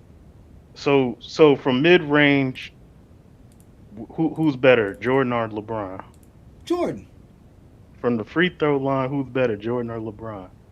Free throw line is not jump shooting. I don't count that as shooting. Okay. So, and I would give LeBron the 3-point line. So that's I want to hear what Herm got to say. This Herm just bounced. I'm putting the link back up for Herm because it took too long. Again, this is a one-on-one thing. I'm not interested in having a bunch of dudes come up here and talk. This is a Friday night exposure with the exposer. You speak to me one-on-one. This is how I do it. If you don't like it, stay in the comments and complain. But I put the link up for anybody who wants to join me. Again, this is the GOAT James Kingdom platform. I'm Ajani the Exposer. I go live every Friday night, and now we're collaborating with FYF Sports Debate, as we will be doing this every Friday night. And I'll be getting Zesty Jeffries upset because they don't know how to talk the game of basketball. So now I'm gone. Oh, you go before you leave. So if Jordan's the better mid-range shooter and LeBron's the better three-point shooter, excluding free throws, how do we determine who's the better shooter? Because Jordan's mid-range, LeBron's three-point shooting is what, 36? Let's just say 37 because it's like 0.8, 0.9. So if you got LeBron at 37 and Jordan at 33, I believe that's what, like a 4%. Yeah, but you're not counting volume. You're not accounting for volume. LeBron James has hit more three-pointers than Jordan made in his entire career in general. Correct. And I think we will all, and everybody would say that from the three-point line, LeBron is better. But mid-range, when you go their best, I mean, just look at their best seasons. Jordan is over 50% mid-range. His best seasons for his peak. Yeah, but that's not his. But you can't say that. Season. Hold on, we're trying to come to a consensus. So look, Jordan for his peak years, his 5 years, mid-range, he's 50%. If you want to say 49 point whatever, okay, it's 50%. LeBron James, I think his best efficient season was what, 2013. I think he had what, over 60 true shooting, 56, 55 field goal percentage. I think from the mid-range it was like 43, 44. I think the percentages from the mid-range, Jordan's mid-range, I would take, I'm going to take that 50. And what do you think, and I'm going to ask you this, what do you think is a tougher shot, a three-pointer or a contested mid-range shot? A three-pointer. You think a three-pointer is more tougher to take than a contested mid-range? Taking a contested shot is actually bad. I don't want my player taking a contested mid-range shot because it's actually the three-pointer is more efficient, which is what I was going to explain to you. LeBron James' best three-point shooting season is 41% plus, and that's better than shooting 50% from mid-range. That's the point. So Jordan's mid-range does not make him a better shooter because he's hit from mid-range. He doesn't. LeBron's that's why I asked, what do you think is the tougher shot? But if you think the three-pointer is a tougher shot than a contested mid-range, we kind of disagree on that. But I think you got why is it contested? Why is Jordan taking contested mid-range? You're adding contested to it. That's a horrible shot. You shouldn't be taking it. It's a horrible shot. Yeah, but if 50% on contested mid-range, on average, it's less than 40%, and for Jordan, it's like 42%, 44%. That's what he shoots for mid-range, anywhere between 42 to 45%. That's what he shoots. That's what the numbers say. That's not what I say. That's what the numbers say. That's what's up. Yeah. Hey man, keep doing your thing, bro. Like you got a good case, man. I'm gonna see Herm come up. You good? Herm hit the thing. I don't know. I think Herm is busy. Herm's probably went to go talk to Ticket TV. Again, shooting is shooting even from the free throw line. No, I said jump shooting. We're talking about jump shooting. We're not talking about shooting free throws, standing there just shooting a free throw where there's no contested, nothing like this guy was saying, where you're just shooting the basketball with free. We're not talking about that. We're talking about actual shooting, jump shooting. That's what we're talking about. Off the dribble shooting, showing you that Michael Jordan can't shoot. Again, I got footages for days of Michael Jordan that he couldn't shoot. Matter of fact, let's go to another footage of Michael Jordan can't shoot. Bulls inbounded Jordan, right baseline shot, Mayor ball, Sellers. Season, right now, Thomas has 6 points. Oakley, Charles holds her high. Swing it back to Michael Jordan, angle right. Go to the base. Jump it from 15 over Hansen. It's in and out and the rebound. Side Parrish has him in the switch. Shot clock at 6. Long outside jumper. Michael Jordan rims high. And with the ball is Jordan in front of the Laker bench. Jordan looking under the basket, dribble in deep, hang, 10-foot jumper on the way. Kale. Low right Jordan against Dennis Johnson. Michael face fadeaway jumper. Rimming, no. Illegal defense. Here's Jordan from outside. Nope. The rebound. Baseline saved by Jordan. The pass comes inbounds. He gets it back. Jordan 17-footer no. Action for Jordan. There he is. Free throw line jumper. Short. Ball. Court. His real name is Michael, in case you run into him in the hotel lobby after the game. Now Jordan out in front. Jordan's going to bump his 5th shot of the game. An 18-footer no. He's 1 for 5. Yeah, man. That's Jordan bricking. That's a lot of bricks for Jordan. Supreme lot of bricks. let me bring up Assad because I want to hear what Assad got to say. So Assad, what's good, bro? What's good, brother? Shout out to Young Africa. Thank you for joining me again. This is the Friday Night Exposure with the Exposer. We do big things around here. So we were talking Michael Jordan shooting, and obviously you can handle me talking about Anthony Davis. I'll let you know right now, bro. I don't think Anthony Davis is that great of a defender. He deserves to be on the all-defensive team. He's good and all that, but I don't consider him to be the best big man defender in the league. I think there's a few guys better than him. Like who? Bam, Wemby, and Rudy Gobert. Rudy Gobert is a better defender than Anthony Davis? By far. Well, I've been in that Jazz series versus the Clippers in Game 7. What happened with Jamal Murray in the first round? This past year or last year? This past year. I saw Jamal Murray hit 2 jump shots and Anthony Davis' face. He did what Jamal Murray does to everybody in the fourth quarter. Take over and hit a big shot. That's what Jamal Murray was brought there to do, not Jokic. Okay, so you answered your question. You answered your own question then. You answered your own question about Rudy Gobert. Hey, you're not going to just... I can give you an example of 2020 when AD was locking up Jimmy Butler in the NBA Finals in the bubble. When Jimmy Butler was going ham? Get out of here. No. When we won a series because AD was wait a minute. the best player. So are you telling me AD is an elite perimeter defender? Is that what you're trying to explain here on Go James Kingdom on a Friday night? No. So how can he be shut down? He's elite for his side. He's elite for his position. Rudy Gobert can't be on the island with fucking Jimmy Butler on a one-on-one. Come on now, you know better. Hey, we saw that in Game 7. He can. No, you can't. I've seen Rudy Gobert do that. We've seen Rudy Gobert do that. Game him. You saw Luka Doncic in this past Western Conference Finals when the game on the line took him on the island. Why you keep naming all these great players? I'm just saying. Well, I mean, you keep naming all these great players like as if Jamal Murray. Huh? No, Jamal Murray's not that great. Jamal Murray's not a great. Jamal Murray's not a great player. He's not a great player in this era. No. Where's Jamal Murray ever been a great player? Because that's what happened to Anthony Davis. I'm bringing you some. Just because he's an all-star. You brought up Jimmy, but no. He doesn't make. Wait, no. He doesn't make. Oh wait, does he make an All NBA team? If he's healthy, yes. No, when has Jamal Murray made an All NBA team? When has Jamal Murray made an All NBA team? Never. Okay, when has he made an All-Star? Never. But you're not going to deflect because he got hurt. He get hurt for every playoff. Oh, I understand. Again, injury prone. He got okay, so Anthony Davis get cooked by players who get hurt. You're not going to use that logic on me, bro. No, that's your logic. That's your logic because you're bringing up what defenders do against elite offensive players like Luka Doncic, players like Jimmy Butler, players like. Luka Doncic will be 100%. He still cook everybody. Luka Doncic playing. Exactly. So it doesn't matter how great of a defender you are. He's gonna cook Kawhi Leonard. He's gonna cook. It's only so much a defender can do. All you gotta do is tip your cat off if you hit a tough shot. Jamal Murray hit a fadeaway in Game 2. Tip your cat off. That's good defense. Go look at the footage. AD was why you not tipping your cat off to Rudy Gobert was right there on Luka Doncic. Luka Doncic made it in his mouth. It was a separation.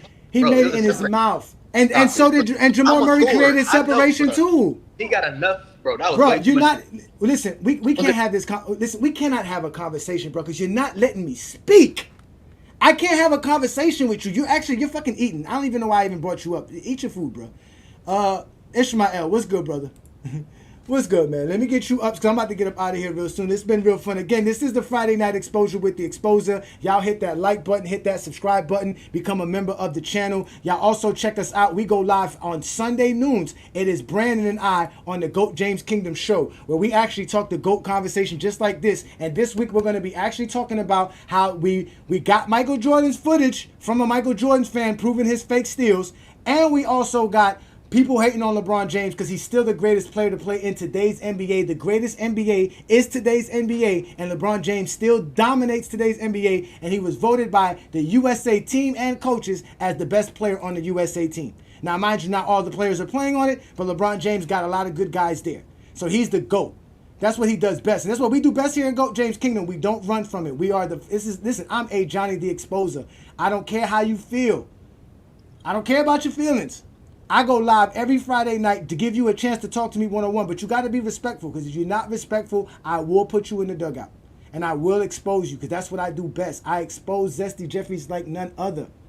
You have now been exposed by the Exposer. All right. So we're going to get back to tonight's program. Ishmael, what's good, brother? What you got for me before I get up out of here? I just want to say good show. I mean, if they think that your chart or anything is wrong, I would just say they should watch the games and probably create a chart of their own. I mean, You know they're not going to do that. they're not going to do all that. They're not going to do that. You know They're not going to do all that. They're not going to do all that. Yeah, a lot of people create these narratives and they create these standards on certain players in comparison to Michael Jordan. I just think it's unfair. Then we watch the games and it's not exactly what they're talking about. So I just think it's really funny. And I'm glad to be watching all this stuff. So it's good that you're doing your research and everything. I'm going to keep doing what I do too. And I'm going to find out more information. I appreciate that. Thank you, Ishmael. I appreciate you, brother. Thank you so much, man. I appreciate you.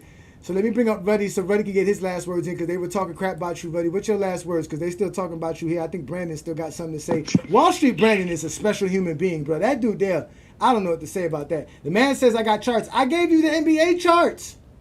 You guys don't watch the games. Go ahead, Ruddy. What you got for me? Oh yeah, no, I don't even. I'm not. When once I see people spitting narrative, it's like the battle's already won. What I was gonna say is, this is a fun fact, but LeBron held his opponents to 42% shooting, which was an NBA. This was last season, which was an NBA best through 40 games. A lot of people don't know that. He should have got some type of defensive player of the year nod at least, because no one was able to do that through 40 games, and the man is about to be 40 years old. But all I was gonna say was good show, man. Appreciate it. I've been subscribed for a little minute too, man. I've been watching, you know what I'm saying? A little busy on Sundays, but I try to catch as much of the show as I can.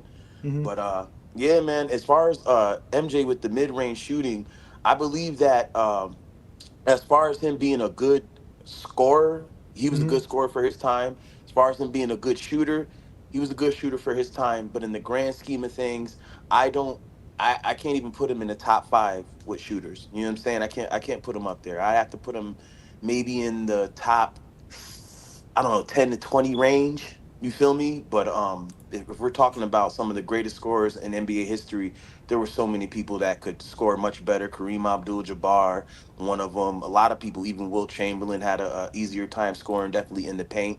So, you know what I mean? That's about all I had to say. All right, I appreciate that. Well, the poll is up.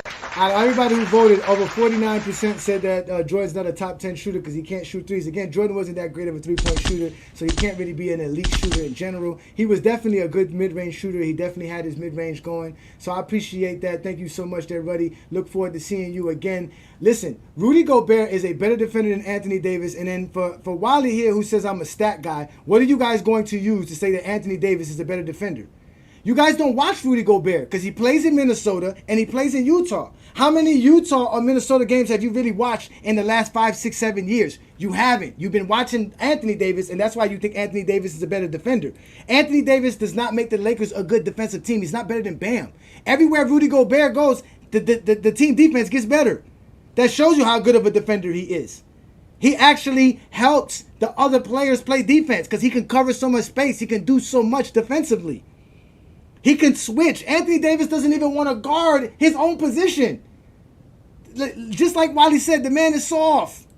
He's completely soft. Again, I got him as one of the best defensive big men because, yeah, he could protect the rim. He's an elite rim protector, and I will always appreciate that because you can't just come into the paint with Anthony Davis. He will definitely put his hand up and contest it.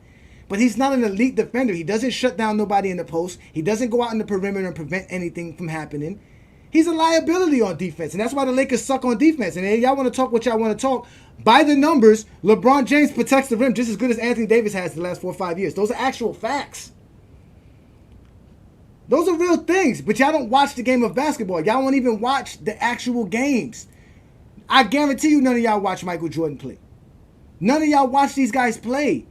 You don't watch Bam play. Bam makes people like Tyler Hero and Duncan Robinson and Max Strus and all these guys look good on defense. The Heat have one of the best defenses because of Bam Adebayo, because of the things that Bam could do. We can play a zone defense the way we play it because Bam could cover so much space and do so much. He's so smart. And he can guard in the perimeter. So again, Wemby, Rudy Gobert, and Bam Adebayo are better defenders than Anthony Davis. And that's the words from the exposer. That's what I'm going to tell you. That's just the facts. All I do is drop knowledge here.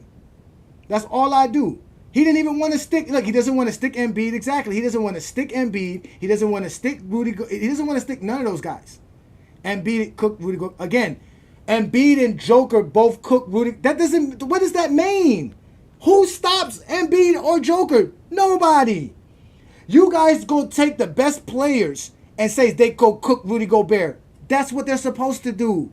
That's why they are who they are. That's why these guys won league MVPs the last couple of years. Like, y'all are not dropping no knowledge. This is why I am glad to be a part of the FYF Sports Debate platform. Because we are the most objective and the most properly speaking basketball fans out here. You guys don't know how to talk the game of basketball. So like I told you, I did my research. I went and go find Michael Jordan shooting. And in reality, Michael Jordan did shoot up a bunch of bricks. But again, he was a great scorer. So Michael Jordan knew how to get to the rim. He knew how to get his shot off. And he did very well. And out of all the games that I charted, which was 7 basketball games, which are available to you right now on YouTube for you to watch, you can see where Michael Jordan takes the shot. As you can see, Michael Jordan going left is not as good as him going right. And you can see why they pushed him left a lot. At the end of the day, Michael Jordan had a good team. He really did. And he just didn't do well enough to get past the Pistons that year because he choked, like I always tell people. And there's actual FYF Sports Debate game. It's a game 3 where Jordan was considered to have choked in that game because he scored 36 in game 2. Then he went into game 3 and put up 23 or 24 points, and the Chicago Bulls got blown out when they were supposed to beat the Detroit Pistons that game. Everybody thought the Bulls were going to win that game. Then they thought Jordan was going to come back at least in game 4 and show up and do something. He went back and gave him another dud, and they got beat again.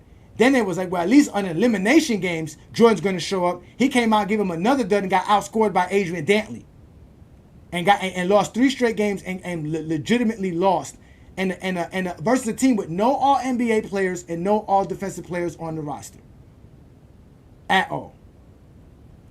So let me I think Assad is saying something in the background. What you saying there, Assad? I said Adrian Dantley is one of the greatest scorers ever.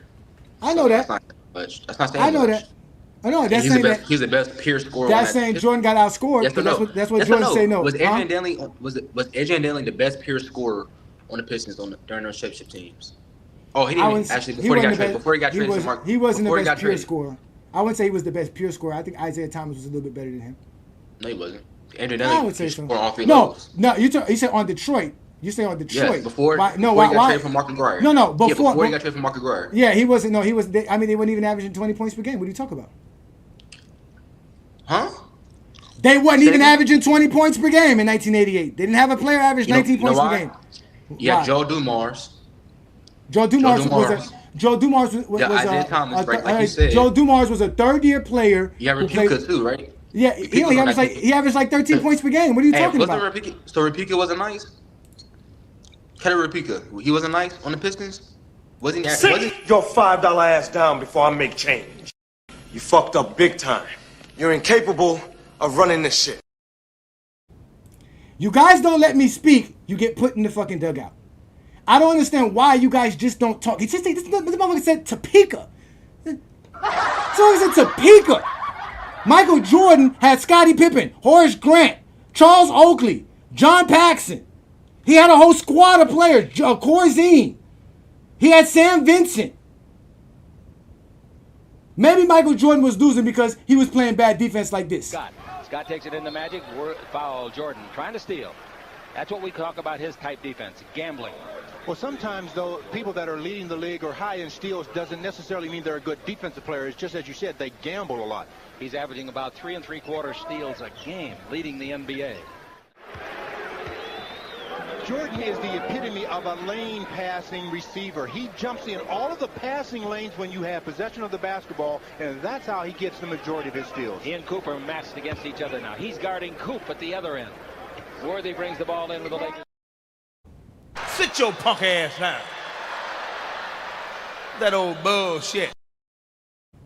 Nobody want to hear your fucking lies. Nobody want to hear your lies. Here he goes again. Brandon Katz. Again, he asked me who was a better scorer on Detroit. Now, who's the better scorer of all time? I know how great of a scorer Adrian Dantley was. But at the end of the day, Michael Jordan choked against a team that didn't have a player who averaged 20 points per game. They didn't have an all-NBA player on their roster. They didn't have an all-defensive player on their roster. And Jordan choked against that team. He didn't put up his 35 points per game like he normally does. He didn't shoot above 50% like he normally does. He didn't get 2.5, 3 steals per game like he normally does. He didn't get the blocks like he normally does. He had more turnovers like he normally does. That is what happened. And then the next year, the same crap happened again. Matter of fact, Jordan choked so bad in 1989, he went into a game and he didn't even shoot the ball. He started passing the ball because he choked in a game 4 against Detroit. And he decided in a game 5 that he was just going to do what Kobe did against Phoenix, was not play his game and pass the ball to his teammates. And ended up losing that series as well. You zesty Jeffries don't know nothing about basketball. What the fuck you doing here? If you can't take it, sit your ass down. That's just the facts. I showed you Michael Jordan bricking. I gave you the charts. I did my research. I do what I do best. You have now been exposed by the exposer. I don't got time for liars. All you guys do is lie. That's all you do. Yes, there's zesty offenders. Like you just said, you're right about that. Zesty offenders. Lock them up. Locking them up. Yes, the Chicago Bulls had 50 wins that season. And I got actual footage that I can show you that they were talking about how good that 1988 team was. And how they had high expectations for that team because of the way they were building that team. Because remember, Jordan was getting them high draft picks because he was losing early on. So they were able to pick up a lot of good young players. They had a good started cast of young dudes coming in to help them become a great team. Then they added Stacey King. Then they added B.J. Armstrong. Then they went and got Tony Kukoc. Then they traded for Cartwright, who helped them win a championship. You guys don't know the game of basketball. All you do is spit narratives and spew lies about Michael Jordan. And that's why you get exposed by the exposer. Because we don't do that here in Goat James Kingdom. What we do here is talk the game of basketball. And that's why we're back with FYF. And we're going to be doing this every Friday night. So be prepared. But remember, if you're lying, you will go in the dugout. So let me bring up Ishmael right quick and before I get up out of here. What you was going to say, Ishmael? Are you there, Ishmael? Hey, that's crazy, Ajani. They really say he gambled in the games like that. Like they. Yeah, he gambled. He gambled. He gambled. That's Michael wild, Jordan was gambling. That's crazy. There's a footage of a dude who said that he played Michael Jordan in golf and they gambled all day playing golf and Jordan got he said he grabbed Jordan for like a couple of $1,000 or something like that. But what I'm saying, like his defense, they were saying because like Herman's gambling on, yeah, that's what I meant. Like gambling, I meant that as a joke anyway. But I was saying like his defense, they were like using him as an example of not good defense. And so, like, I'm just saying that that's kind of crazy to the fact that... Oh, you're talking about that kind of gambling. Yeah, I was... My bad. Yeah. My bad. Yeah. Listen to what That's they said crazy. right here. Listen to what they said about Michael Jordan's defense. This is them, mind you. This is the Chicago Bulls trying to promote Jordan on defense because they said he should get recognized for blocks and steals. And then watch what the second broadcaster says, which is an actual basketball player. I think his name is something Lucas. Watch what they say here. Pay attention. The thing which is so underrated about this young man, they appreciate his passing, but no one ever talks about his block shots, his steals, and his overall defense. Now he has done some damage by stealing the ball from the Sixers tonight. This is Cheeks. Doug Collins would ever say, which he wouldn't say to Michael Jordan, forget about the points, concentrate on defense. Ike Jordan is one of the better defensive players in the league, but nobody talks about it. He plays good defense in the passing lanes, but as far as individual, he's not that sharp, I don't think. There are a lot of guys like that. Larry Bird's another one who knocked down a pass in the lane. Rick Barry was great at that. Here's Jordan, drive right side. So you heard that, Ishmael. They compared Michael Jordan's defense to Larry Bird and Rick Barry to show you what type of defense Jordan was playing. All right, let me let Herm up because Herm was patient before I didn't let him up. I appreciate you. Remember, y'all, that is a GOAT James Kingdom member, Ishmael. Thank you, brother, for supporting me here in GOAT James Kingdom. Y'all make sure to hit that like button and check out the membership for FYF and also GOAT James Kingdom. I appreciate that. Let me bring up my boy Herm. What up, Herm? Appreciate Herm is in the building. What's good? Herm and Body, Hollywood Herm. Y'all make sure to check out Herm on the crossover, which will be going live tomorrow at 5 o'clock. Correct, sir? Now, tomorrow is going to be the month crossover moved to Wednesday. So crossover moved to every Wednesday at 5 now. So, you know, okay. So, you know, hey, you cooking, brother. I mean, hey, it's a good show. I love to hear the dialogue between fanboys and when how they handle the pressure that you've been giving them. So they're having a good show. So good job. Yeah.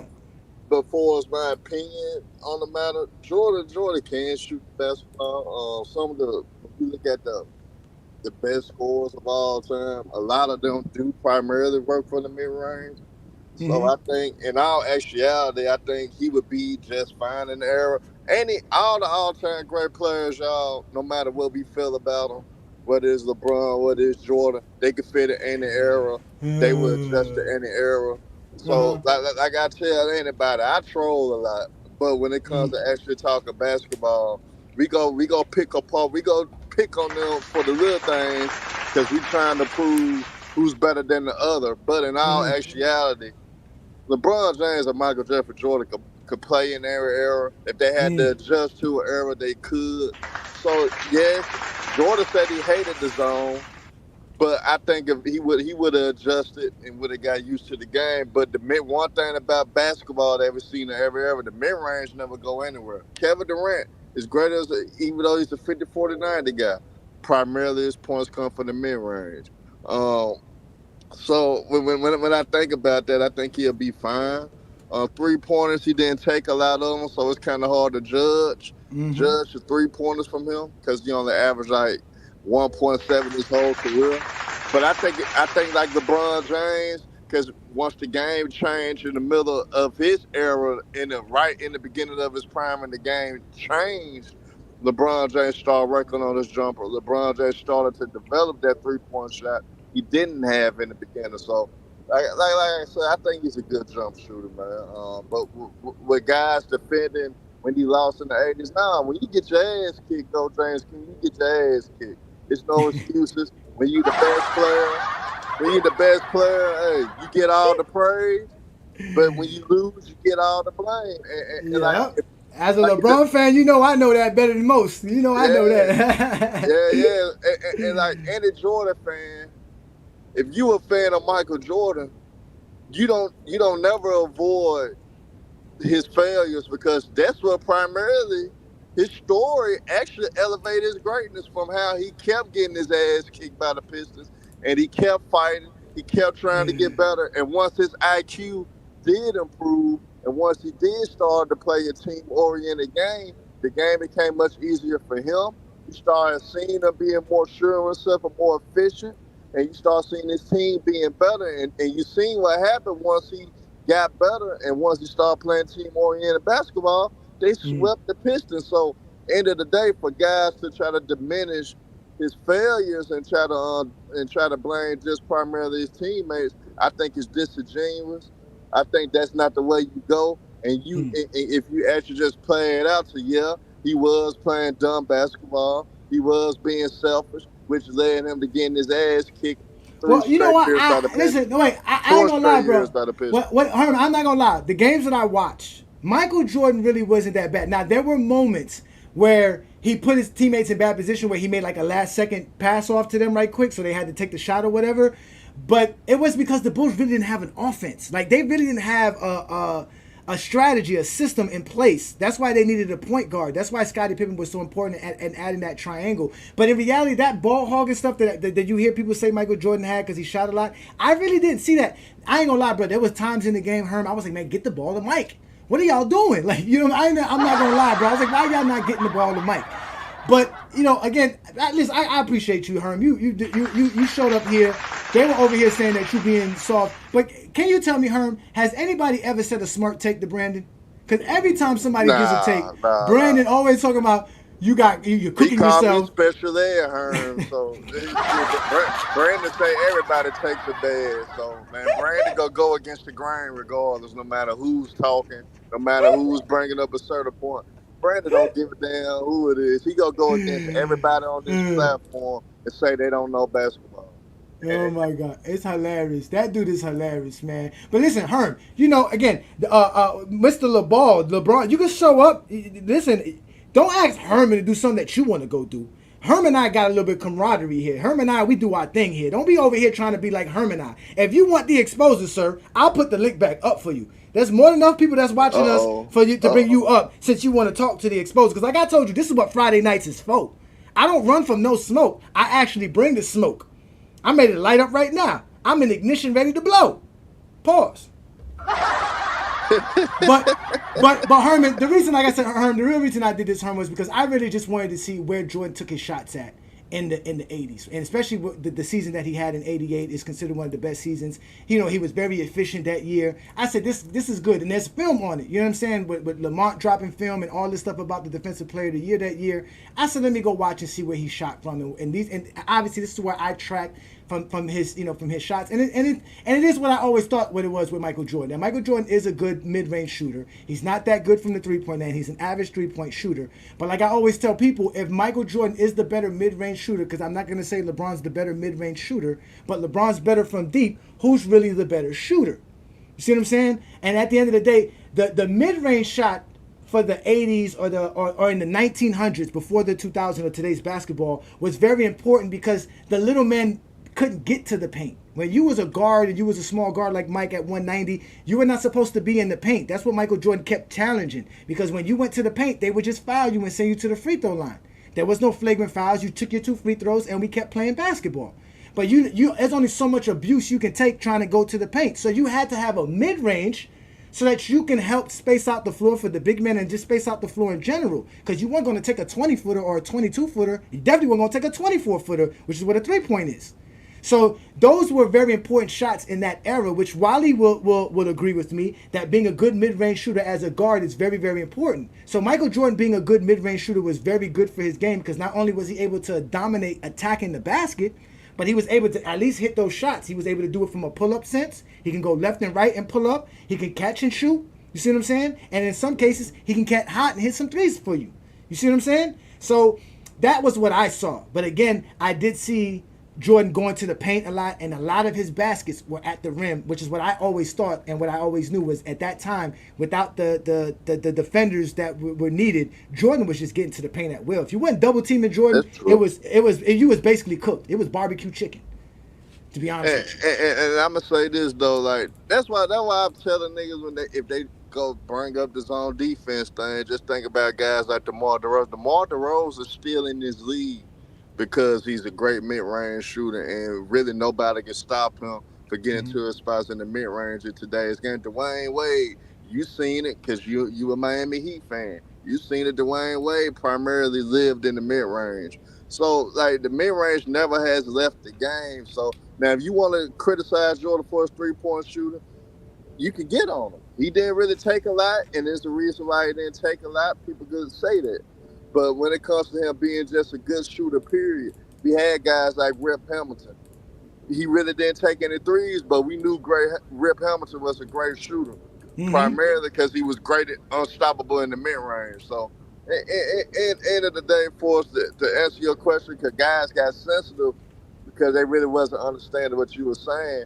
But in all actuality, Jordan was a good shooter. People just took it the wrong way when you brought up the shot charts, the shooter splits. And when you brought up three-point shooting, they just automatically thought that you just saying Jordan couldn't shoot when they just look at the title. So that's why he had Brandon being oversensitive and being ultra defensive when it came to this topic. But it's a good topic though to see where people head at, to see who was gonna be real sensitive to the matter, who was gonna overreact to it and be a zesty. But you be calling these fanboys, you know what I'm saying?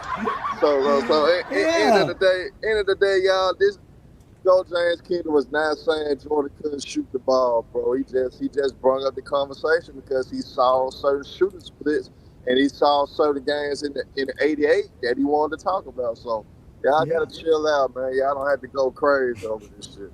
Or you could do it better than what I'm doing and go watch the film and come show us and say, well, this is what I got. But they don't want to do that. You see what I'm saying? Yeah, do a film study with Go James Keenum. He'll be open to doing film studies. He With open anybody. to doing film studies. Yeah, these are the games that I watched right here. So I had got, this is the first game, right? I found this game. This was the first game that Chicago played that year, right? This is against Philadelphia, right? And you can see how Jordan shot. Jordan shot well. You see what I'm saying? Jordan's not a bad player, you know what I'm saying? But you could tell he was taking a lot of shots in the paint. He was making a lot of shots in the paint. So that JS means jump shots. So those are the jump shots he would take in or whatever. And then this was a game against Utah, which you can also see on FYF. This game right here is available on FYF Sports Debate, so go look at it. Y'all be sitting here arguing all the time, but y'all don't want to watch the games. Then there's this game. There's another game that's on FYF where he played against the Lakers. This one he didn't shoot too well, but he still played well. Jordan was doing his thing, man, and he was even getting his teammates involved. He wasn't really that bad. It's just that the Bulls didn't have a really good offense. I can see why they got rid of Doug Collins. Then this is the game this is the infamous game where they try to give Michael Jordan 5 steals when he didn't have 5 steals. But either way, this is a game where Jordan went off for 50 points. He was balling this game. He was doing everything. He was blocking shots. He was all over the place. And then here against this game, he struggled this game. He couldn't find his shot. He couldn't really get open. They really kind of clamped on him, and Boston was just playing good defense all across the board. Jordan couldn't find his shot, couldn't get in rhythm. Then there's another game here. All these games on FYF. You guys can watch all these games. This one against New Jersey late in the season, and this is the one against the Knicks where they write about the Knicks, man. When you go to Madison Square Garden, Michael Jordan shows up because from the beginning you could tell Michael Jordan wanted to give them a show, and he was out there dunking on them, talking crap to Patrick Ewing. They were having all these are good games to watch. I suggest watching it at 1.5 speed or more, because then it'll be a little bit better. If you watch that normal speed, you're gonna be like, this is WNBA. So Herb, you got any last words, brother? Man, good show, my brother. Keep up the good work, brother, man. Keep up the good work, my brother. Thank you, man. I'm looking forward to jumping on to that Ticket TV with you, brother. I see you sent me a link the other day, but I wasn't available. But I'm going to start paying attention a little bit more, man. Hey, y'all make sure to check out Hollywood Herm. He's known as Herman Body. He has his own page. You can catch him on Ticket TV. You can also catch him right here on FYF Sports Debate. Like he said, the crossover is done on Wednesdays. He has other platforms where him and True the King and all those guys show up, and they talk like all week, like we do here. We talk basketball, man. So shout out to you. I appreciate you. Thank you so much, Herm. Appreciate you, brother. Again, y'all, this is the Friday Night Exposure with the Exposer, man. I go live every Friday night to talk about the basketball conversation and just talk about the greatest things that have to do with basketball.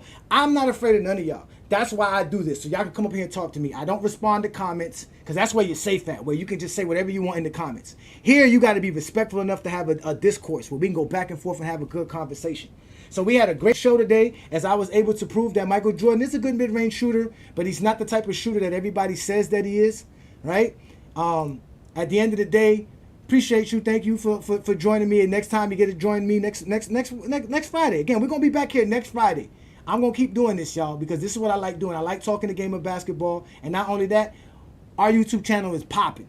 So y'all make sure to check us out. We also go live every Sunday noon Eastern time, where Brandon and I do the GOAT James Kingdom show every Sunday noon. So y'all check us out noon Eastern. Where this week's show, we're going to talk about LeBron James still being one of the best players because the Olympic team voted him as such. And we're going to talk about Michael Jordan's fake stats being proved by Michael Jordan fans, so that nobody can say anything anymore. It's not Clutch Sports. It's not none of those other people. It's the actual Michael Jordan fans that actually did it. That's who went out there and did it. We're going to show it. We're going to do what we do best here in GOAT James Kingdom. So that's what we do it on a Sunday afternoon. But again, we are GOAT James Kingdom. But it's a Friday night, and this is my night. This is where I do what I do best. Y'all go ahead and check out the GOAT James Kingdom membership. Hit that like button, hit that subscribe button, become a member of the channel where we do big things, and we do it all the time. So at the end of the day, ladies and gentlemen, it's actually been a great show. I want to thank you guys for joining me. This is what we do here best.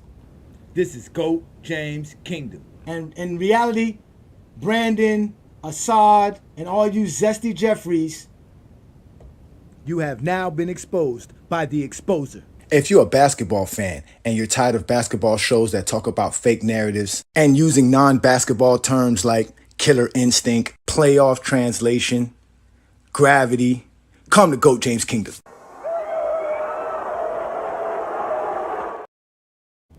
Here comes Jordan 1-on-2. He stops and pops and missed it. Three at the three-point line.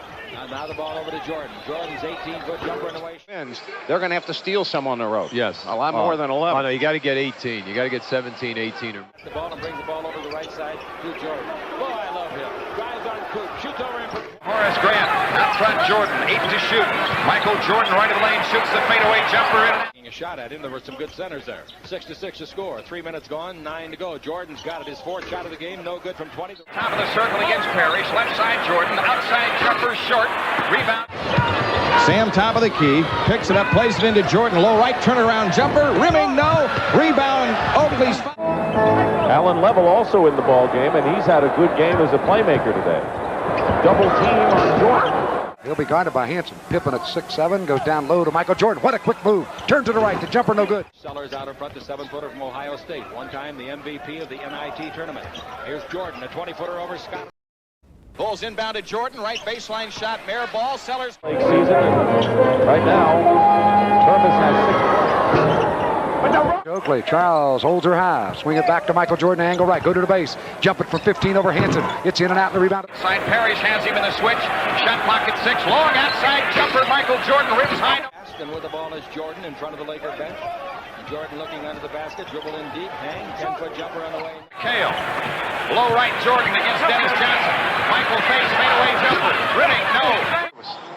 Illegal defense. Here's Jordan from outside. Nope. The rebound. Baseline saved by Jordan. The pass comes inbounds. He gets it back. Jordan 17-footer no.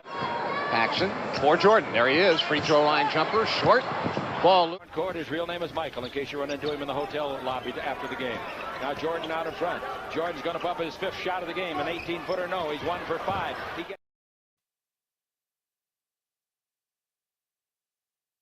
Bulls inbounded Jordan, right baseline shot, Mayor ball, Sellers. Season, right now, Purvis has 6 points. Oakley, Charles holds her high. Swing it back to Michael Jordan, angle right, go to the base. Jump it from 15 over Hanson. It's in and out, and the rebound. Side Parrish hands him in the switch. Shot clock at 6, long outside jumper, Michael Jordan rips high. And with the ball is Jordan in front of the Laker bench. Jordan looking under the basket, dribble in deep, hang, 10-foot jumper on the way. Kale, low right Jordan against Dennis Johnson. Michael face fadeaway jumper, rimming, no. Illegal defense. Here's Jordan from outside. Nope. The rebound. Baseline saved by Jordan. The pass comes inbounds. He gets it back. Jordan 17-footer no. Paxson for Jordan. There he is. Free throw line jumper. Short. Ball. Court. His real name is Michael, in case you run into him in the hotel lobby after the game. Now Jordan out in front. Jordan's going to pump his 5th shot of the game. An 18-footer no. He's 1 for 5. He gets